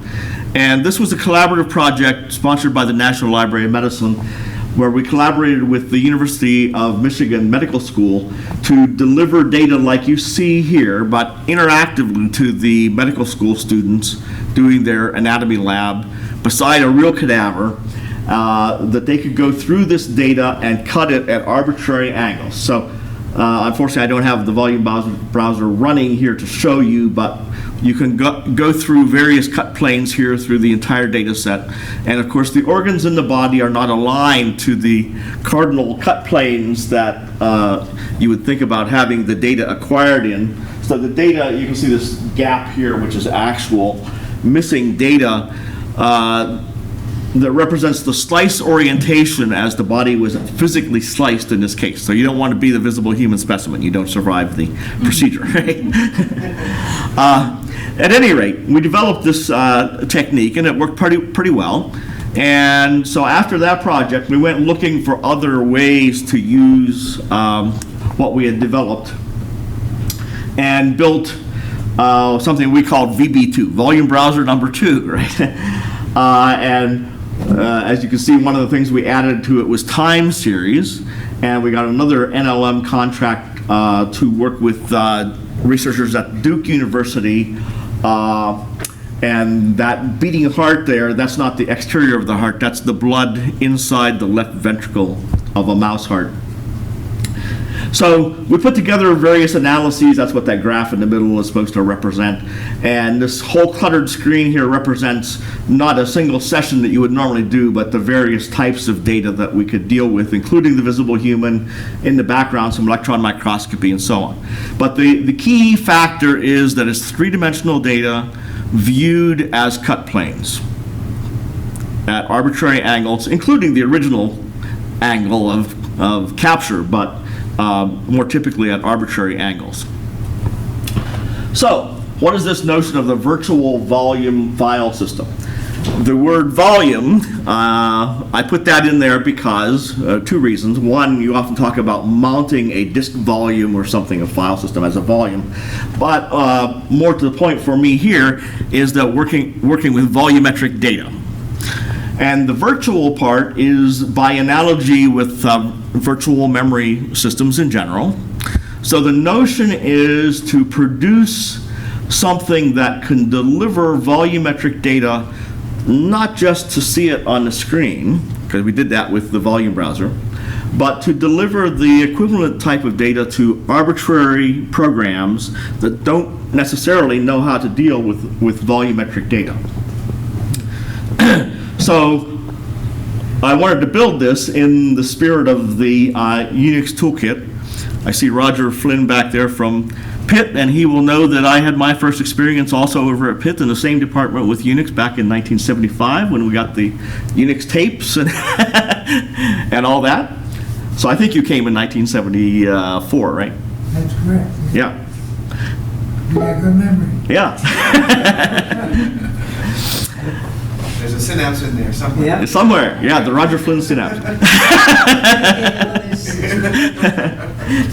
Anyway, so having long experience with Unix, and it seemed to fit my mentality, I want a developmental approach that has this sort of philosophy. That philosophy to me is not building a single monolithic system, but building something that you can put pieces together in ways that aren't necessarily anticipated. And also provide sort of an alternative means for IPC, interprocess communication. So again, going back to Unix, maybe one of the most distinguishing features of early Unix was pipes, which were not in other systems at that time, at least. And of course, pipes are still with us and are used heavily in lots of situations as a sort of one-directional interprocess communication. You can actually make bidirectional, but you can't easily make arbitrary connectivity, even with named pipes. So the notion of this virtual volume file system is partly to overcome the limitations of something like pipes. Because when people are writing programs in Unix land, Linux land, supercomputers by and large are using that type of programming model, everything is a file, right?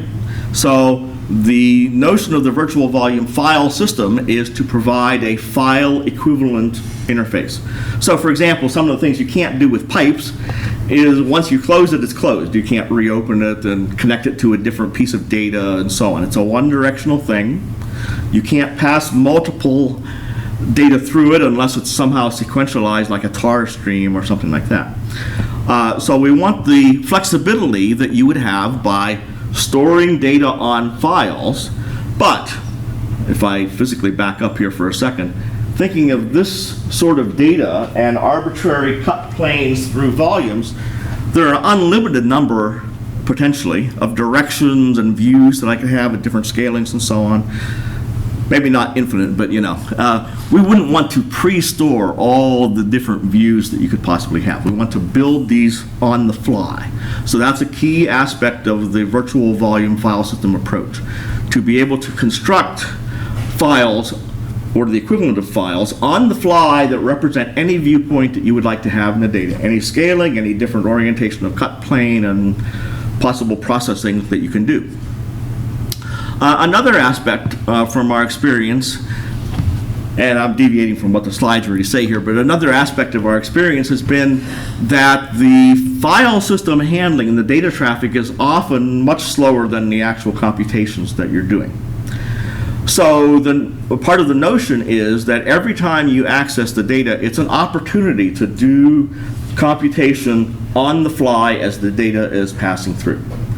Now, we've all seen a limited amount of this in terms of compressed file systems that use compression that the user is not necessarily aware of behind the scenes.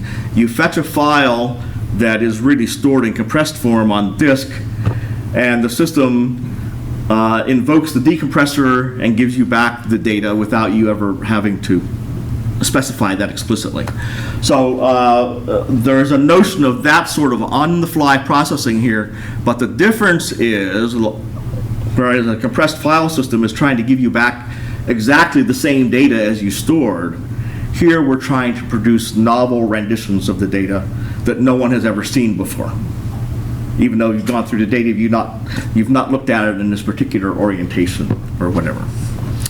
And we would like to support massive data sets up to the limits of storage capacity, and of course apply the latest parallel and GPU computing techniques where applicable. So let's talk for a second about the scale of data. So I mentioned that the visible human was 30 gigabytes all those years ago.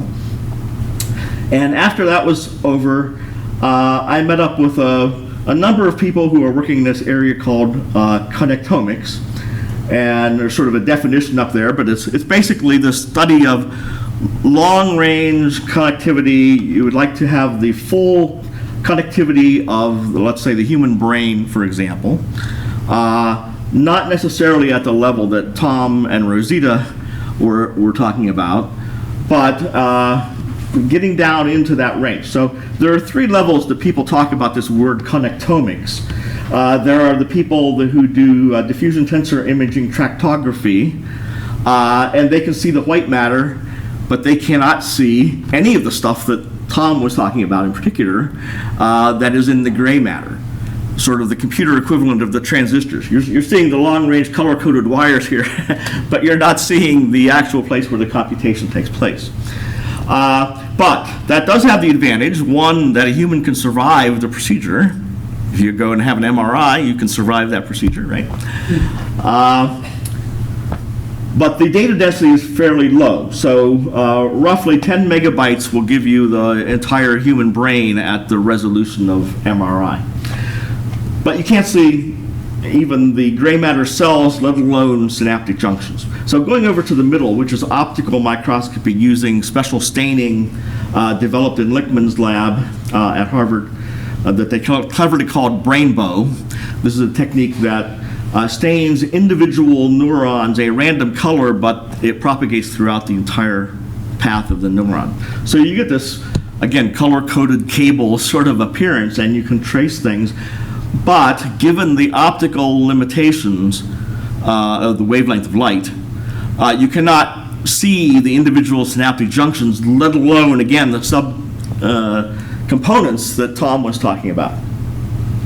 But the data density is already up to about 10 gigabytes per cubic millimeter. Human brain is about 1,400 milliliters, so 14,000 times that, or if I'm not off on my quick mental arithmetic here. But to see the detail that Tom was talking about and that we're interested in for what is sometimes called Nano Connectomics, we need to get down to electron microscopy levels, 3 to 4 nanometer resolution if possible.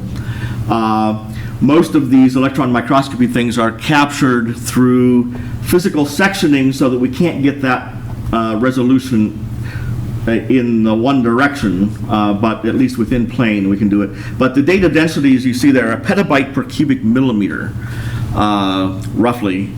And our technology, our best technologies, are nowhere close to that sort of data density yet. We're creeping up on it, but nowhere yet. And a problem with this sort of data is that just like cutting a loaf of bread and trying to put it back together, the slices deform as you're cutting them. So this is a little C. elegans roundworm in the egg. It's about 40 microns across. There's 700 sections here, and this is how many years old, Greg? A dozen or more. Greg-align this one. So putting the stack together, sort of, and looking at it edge on, like you would look at the spine of a book, pages edge on, and about all you can tell there is I flipped it back left to right. But after doing a deformable registration, now you can see the cell nuclei and a lot of structure here. Not a, real good resolution in that one direction, the Z direction as we usually call it, but at least you can get some information out of it.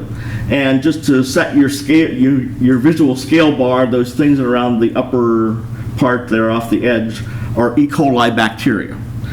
So, we're down at that sort of level here, which is still far from the resolution that's needed to really see the things that you would like in electron microscopy. So, it's been 2010 already since we had the good fortune, Greg and I working with collaborator Davi Bach and others at Harvard, and got the cover of Nature, which is a rarity. But that data set, which was depicted on the cover and which all of you who've been upstairs have seen the poster up there, represents a very small portion of a data set that consisted of 32 million electron micrograph images that needed to be put together, like reassembling the loaf of bread again, so that you could follow structures down to the nanometer level. So the top left panel here is a big field electron micrograph, a single section, roughly 1.2 millimeters from top to bottom, and then zooming into the red area in the next one and so on, you can see the sort of light grayish areas that are the actual neurons. The bigger open areas are capillaries, and there are a number of those that are roughly 7 microns in diameter because that's the sizes that red blood cells are, and they have to go through their single file. So zooming in again and again, we finally get down here to the level that Tom and crew are interested in, where you can actually see the synapses, and you would need to go a little bit further to see the subcellular or the subsynaptic structures and count vesicles and all that good stuff. But the outcome of all of this is, of course, to build models of a sort that could go into MCell simulations and so on, where the proper structuring of the membranes and so on is so very important. So the big data aspect of this comes because you need very high resolution to see the details you're interested in, but also because the connectivity, the axons and dendrites and so on, extend for long ranges. And so in this top left field that goes a millimeter, 1.2 millimeters, that's the entire thickness of the gray matter in a mouse brain. In fact, you can see this little change here. This is actually white matter from there down and gray matter going up. So, I mentioned a second ago that particular data set, which only consisted of 1,215, I think, sections, was 30-some million images, and it produced a finished volume of 10 terabytes. The input data in that case was 30 terabytes, but the output was 10 terabytes. And one of the things that Greg and I have learned the hard way, perhaps, is that you never get this right the first time. And the researchers are really anxious to get the data and get started on whatever you produced last week. Meanwhile, you're working on another registration and another, So the original 30 terabytes gets processed, and we produce the volume of the week, and then we look for trouble, and we produce the volume of the next week and the next week, as we iteratively refine this. And pretty soon that original 30 terabytes or something is multiplied by 8 or 10, as you have all these versions. And with the conventional file approach, you have to keep at least some number of these around because the researchers are starting to study the first part. And they may get into it and find, okay, well, we got to stop here and wait till you get your next registration. Anyway, it all leads to a big proliferation of data files in different states and so on. It's very hard to keep track of. And so what we need are some alternative approaches, especially as the data sets are growing in size. So both Greg and I have worked with 100 teravoxel data sets, and we've gotten 2 more Nature papers in recent years, again in collaboration with the lead being the Harvard groups. And sort of the moving goal has been to do a cubic millimeter of mouse brain, for example, which is still only 1,000th of a mouse brain, but that would be a petabyte. We could store a petabyte here without a real big problem, but the next goal, somewhere out there, probably a decade away, a full mouse brain being an exabyte, 10 to the 18th bytes, nobody's ready for that yet. Maybe by the time 10 years is up, we will be ready for that. But nevertheless, human brains, the ultimate target, are 1,500 times bigger yet, and a long, long way off, and have all sorts of other issues.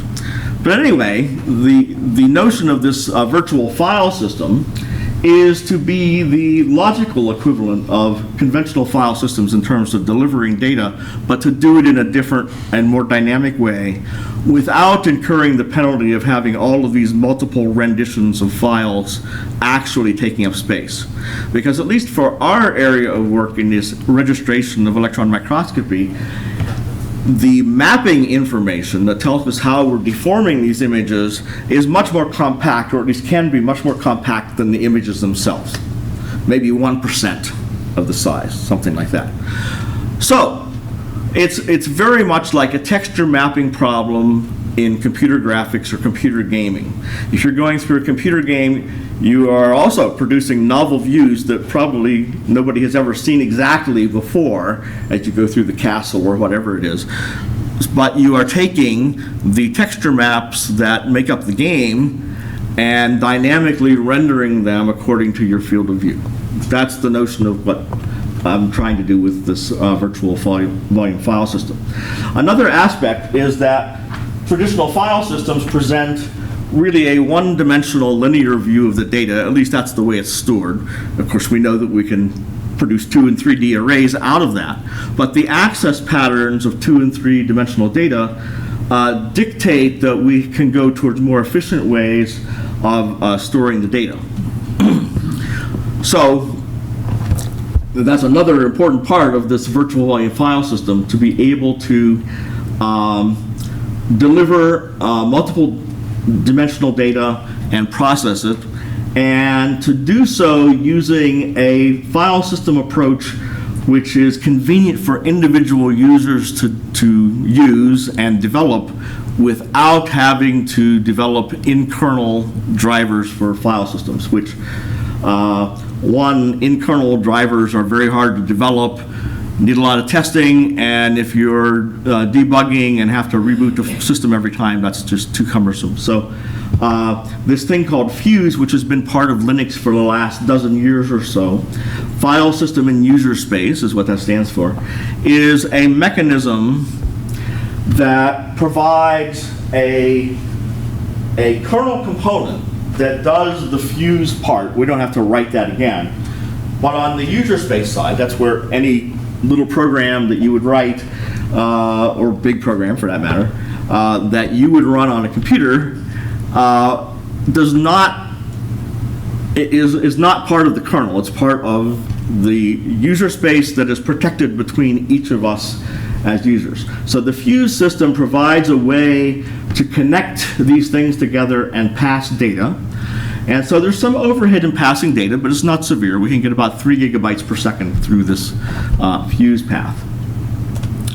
So let me jump ahead here a little bit. Writing Fuse file systems, therefore, instead of writing kernel code, we're writing user code, but that user code has to emulate the system calls that you would typically have on a conventional file system. It's just that it's being done in user code.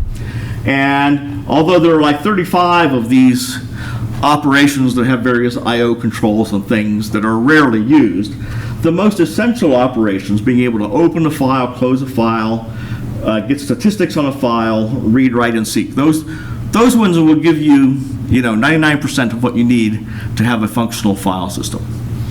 So, full-featured file system, whatever that means, might need more, but we can get by with a handful of components here typically.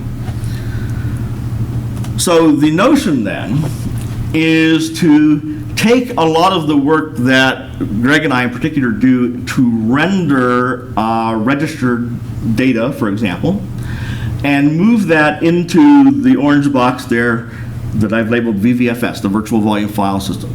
So now we still come in with this raw sliced bread type of data that needs to be organized, but we could do at least the rendering part of that on the fly, just like you would go through a computer game and render the texture maps on the fly. Figuring out where the mappings should go is a different matter, and that's stuff that we do offline. But at least the result then can be delivered, and if we put the virtual files behind a web server, then you can view it from anywhere that you can access the web. So what do I mean by triangulation, for example? This is an oversimplified example. This is the zebrafish that I've worked with for the last year or so. And you can see here it's sort of tilted, even to the casual observer. You can tell it doesn't look quite right. And come on, cycle through again. Okay. Oh, it is cycling. It's not cycling on my screen. Okay. Well, anyway, you see one rendition that looks pretty much straight up. All that's happening between those two versions is that a number of triangles, and these numbers are the indices of triangles that are specified by the coordinates up here, are being changed. The data is not really being changed in one sense of the word, but it's just being remapped. Now, the real rendition for the full-scale images, which in my case are like 10,000 by 10,000 pixels, 10 to the 8th bytes, 100 megabytes per section, is more like 500 triangles, not just this little example here. But nevertheless, that's a small amount of data to represent, say, 500 triangles and their coordinates as compared to the 100 megabytes of data that makes up the plane. Yet, for most typical transformations, aside from cuts and tears and things that occasionally happen, it's really just a matter of something as simple as this. So this is the exact format that I use in my program that generates these data sets. And so a real data set is just more of the same. And so this is the same format that I'm putting into the virtual volume file system in order to do these transforms on the fly. So if you like my version, then you would use my numbers of the day. Greg likes his version, he's going to use his numbers of the day, but they will refer back to the same source data and give us different views. Okay? Now, of course, we have to have techniques to map the numbers back and forth from the original source coordinates and so on, but we know how to do that.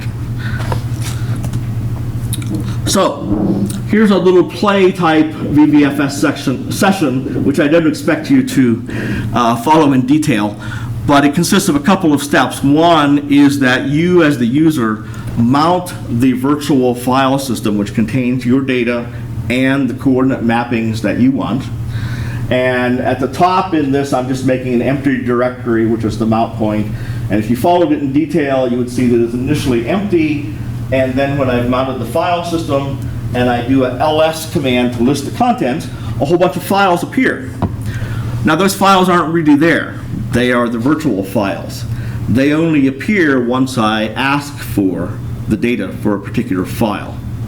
The original source data is on the disk along with the mappings, but the actual rendered results, which may look like this for that previous test case, which I did the other day on the fly as a demo. This is a part of a visible human head, not the original visible human, but a little bit later. And at the very top in the header bar, you can see it says QIV mount Z177 or whatever. QIV is a little display program that I like to use on Linux. It knows nothing about the virtual volume file system. It merely knows that it's retrieving files.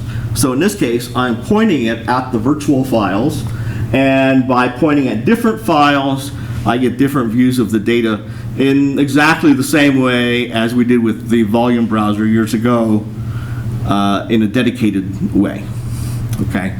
So the Volume Browser let us see things. This lets us see things and process them, so that if I want to run this data, I pick a slice that I like and I want to run it through some segmentation process or whatever, the segmentation program will see exactly the same data as I've fetched here because it would use the same file name. Okay? But we don't have to actually store this intermediate slice. Okay? For larger data sets, we need more elaborate structures that look a lot like the linear structures that you would have on a typical Unix file system, and that would be composed of things called inodes that contain pointers to the disk blocks. Here I've called this spatial nodes, and thanks Nick, I think Nick actually put this into pictorial form from the scratches I had when we put together one proposal. But the notion is that we would have a hierarchical arrangement where a given x, y, z coordinate would be, integerized to some multiple. Then you go into the spatial node and get the pointers that point to that part of the data. In a traditional file system, it's exactly the same. You go into the inode according to your seek position within a file, and that retrieves the disk blocks that tell the rest of the system how to get the data. So it's just a three-dimensional, or it could be a two-dimensional analogy of the same sort of thing. Now, one other thing that we are trying to pay attention to is the structuring of the data, sort of analogous, again, to traditional file systems cluster size. So way back in the early days of Unix, and still to this day on most disk drives, units are stored as 512 byte sectors on disk. It's up a little bit in the last few years. But contiguous groups of sectors that can be read most quickly are put together in terms of things called clusters. So we want a three-dimensional analogy to clusters that facilitate things like this arbitrary directional cut planes through the data. Now, as soon as you go out of 2 dimensions and into 3 dimensions, you incur a big hit in terms of the way the data has to be blocked in order to obtain efficient access. So what I have here are graphs for 2 different ways of reading data. One is called memory mapped.io, which is a facility that lets you take a file and map it into the memory space of your program. Again, standard Unix stuff. And you notice I have disk map, disk read, flash map, and flash read that correspond to the 4 graphs. And obviously that one graph there has a nice peak up at the top. That's for flash memory. And the equivalent for disk memory you'll see is way down at the bottom. And at the left here is pixels per second of arbitrary cut plane. These numbers don't seem very big, right? 3, 4 megabytes per second. But realize this is arbitrary cut planes, whereas if we were just fetching the data in the original source plane, we would be up in the hundreds of megabytes per second. There's a big penalty for being able to do this arbitrary access. But at least for human-driven things, the Visible Human showed us the extreme value of being able to look at the data and follow the biology as opposed to following the way the data is stored.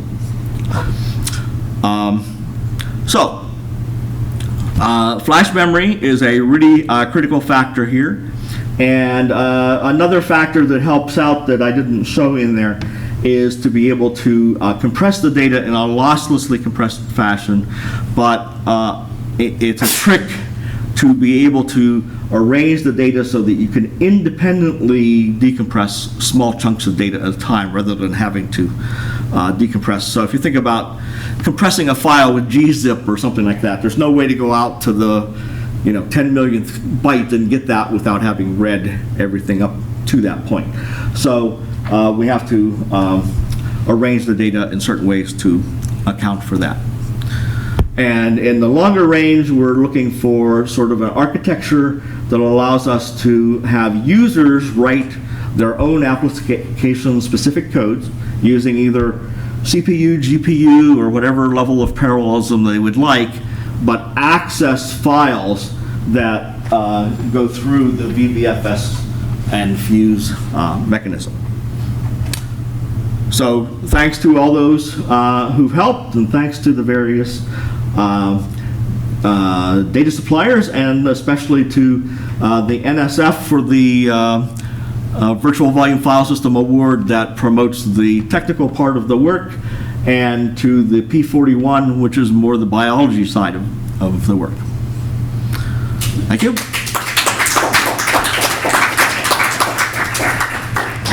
Are there any questions for Art? Yeah.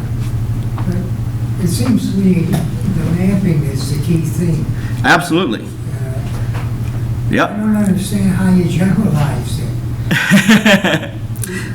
Well, it's no different than B trees or any of these things that I know you know. It's just that usually when we use the data structure, the classical data structures, we're oriented towards linear or record-oriented data. So here, a record is one of these small volumetric chunks. But the dilemma in being able to do these arbitrary cut planes comes because of the latency of the disk, but that's not, again, not different than classical data structures. But once you get the data in memory as well, and you're going through it in arbitrary cuts, If you go through it in horizontal order, it's a nice cache behavior. If you go through it the other direction, you have cache misses the whole way, unless you have very short length runs and so on. So trying to accommodate all these factors at once is the trick. And I won't say that I have them all solved, but working on it. Any other questions? Alrighty. Yeah. About 5 or 6 slides from the end, you had that picture in the lower left-hand corner. It was kind of yellow with a lot of detail. Those came from original pictures or from simulations? Oh, this one? No, not maybe 10 or 15. It was yellow. One of the very first ones you started showing and talking about the sizes. Oh, this one? Yeah, this is all real. Yeah, this is all came from somebody taking. Yeah, this was from electron micrographs of a mouse, and so this bottom left picture here, which is the finest detail, I think they claim 3.75 nanometers per pixel. So the junction here in the synaptic junction, the thickness 20 nanometers roughly. About 20 nanometers thick. Yeah. So I don't know how many steps, and I don't think we were real careful about, making sure that they were nice integer ratios, but, one step, you're magnifying in there a huge amount to get from a millimeter, 1.2 millimeters tall, to something that is probably 2,000 nanometers. 2 microns, yeah, 2,000 nanometers. Yeah. But we have it all, okay? It's just that there's no two-dimensional way to show you the whole thing. And we have it in series as well. So you go into the depth as well. So you get big data in a hurry. And if you read it linearly, you can read it fast, but if you try to go through at other angles, it's not so fast. So is this the one that's 100 teraboxes? No, this was the one that was 32 million images and 30 terabytes raw, 10 terabytes online. 10. Yeah. Then Greg and I each, Greg has been handling the TEM for the most part, which this was TEM, and I've been handling more the scanning electron microscopy, which is now into the same adequate range of resolution to do this. So I did that fish work, for example. Nick, you had? Yeah, 2-part question. Yeah. One is, with your virtual volume file system, the way you're handling these triangles and data, would you be able to adapt to having a layer of storage class memory in front of the disk? And if you would think about that and caching into it, could you also layer a machine learning layer to help decide which data to prefetch based on what the user has been doing? Well, I don't know about it needing much sophisticated machine learning, but certainly local prediction. So if you have an operating point in three-dimensional space, you have a probability in terms of the directions that you would like to look at it, and because of the section thickness being larger than the in-plane thickness, for the ultimate analysis, you're all going to want to look at it in the best plane possible. But for finding things and following neural tracks, then you want to follow the biology. So the prediction in that case would be some sort of automated neural tracker, which of course you're aware that for the fish, that's the gist of the TensorFlow approach. And does your whole fuse approach give you the flexibility to integrate with other storage class memory? It certainly would, and I thought a little bit about that, but I have done nothing substantial on that. Just kind of thinking as a user mind for a moment. If I imagine myself using this, I can see, after you've done the alignment and everything, it's all registered. Yeah. Which involves all kinds of warping transformations and things, right? But after that, then the user's working with this data set. Seems to me that what I might do is, if I've got a particular view and I see something, I might translate. I might translate in X and Y, but in Z, Yeah. in the local X, Y, and Z, of the cut plane I have, right? Not in the global X, Y, and Z. Mm-hmm. And then I might do a rotation. Yeah, so you're concatenating more transforms on top. Right, Yeah. And then I might start translating in Z to follow a track, right? And as I see it, Yep. if I'm looking at an axon, say, I want to see a nice round cross section. So I might rotate until I find that it looks nice and round, and then as I translate in Z, following it, I'm going to see it start to change. Yeah. Oh. Right? And so I'm going to rotate again to try to find that. Yep. Absolutely. Absolutely. And then it's starting to wander off to the side, so I translate X and Y to bring it back to the middle again. Yeah. Right? So Yeah. maybe a function might be to say, this is the one I want to track. Find the best orientation to make it look like a round cross section. I guess you'll find the transformation that minimizes the cross-sectional area. That might be.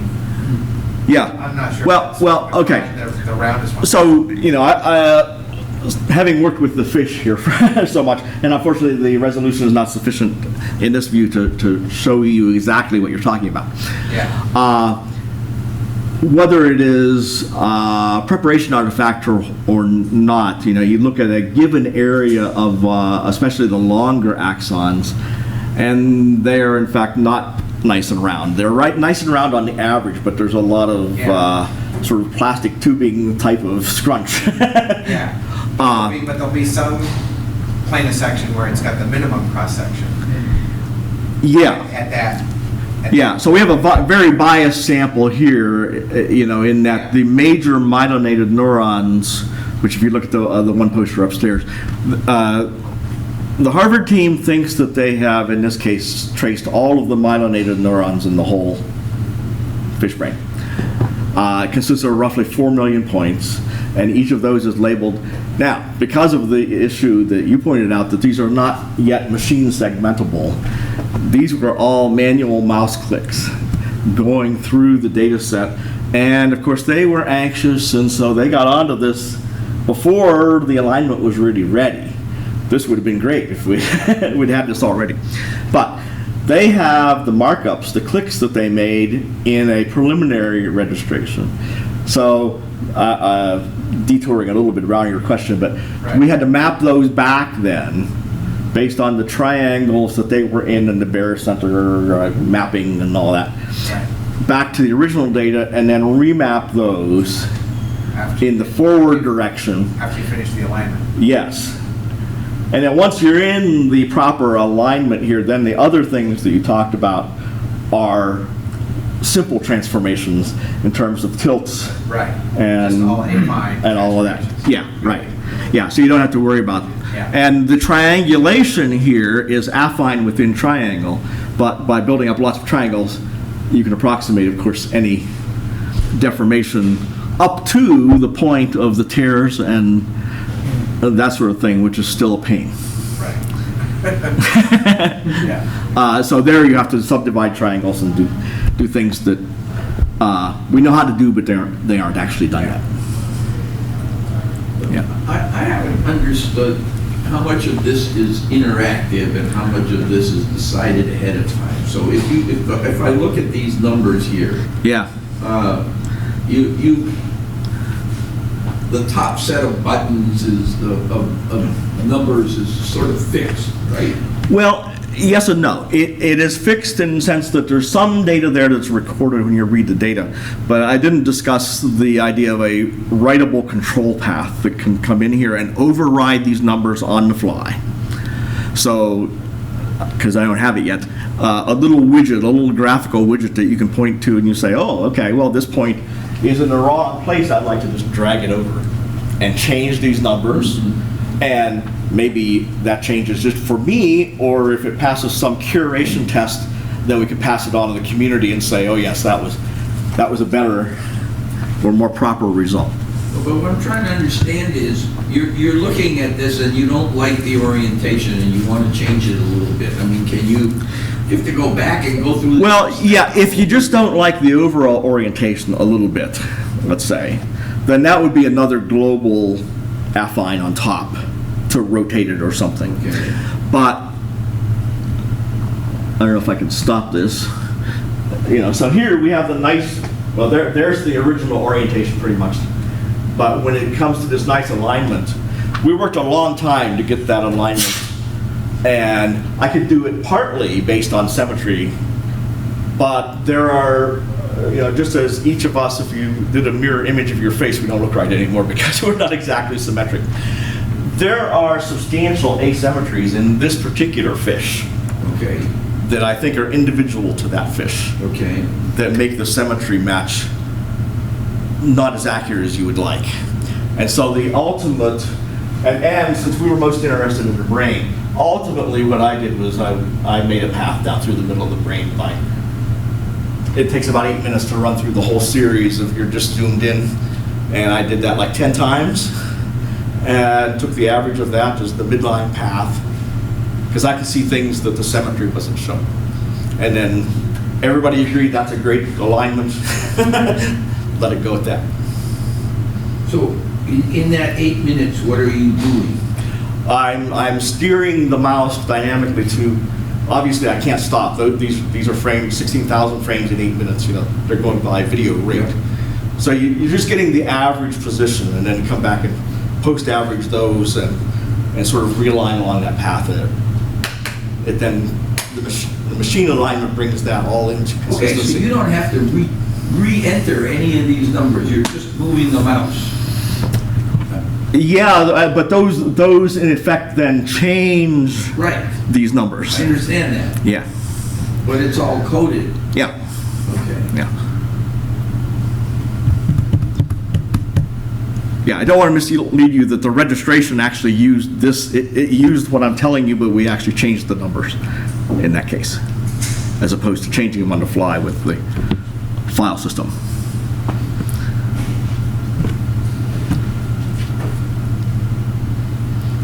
Any other questions for Art? Okay. Thank you for attending.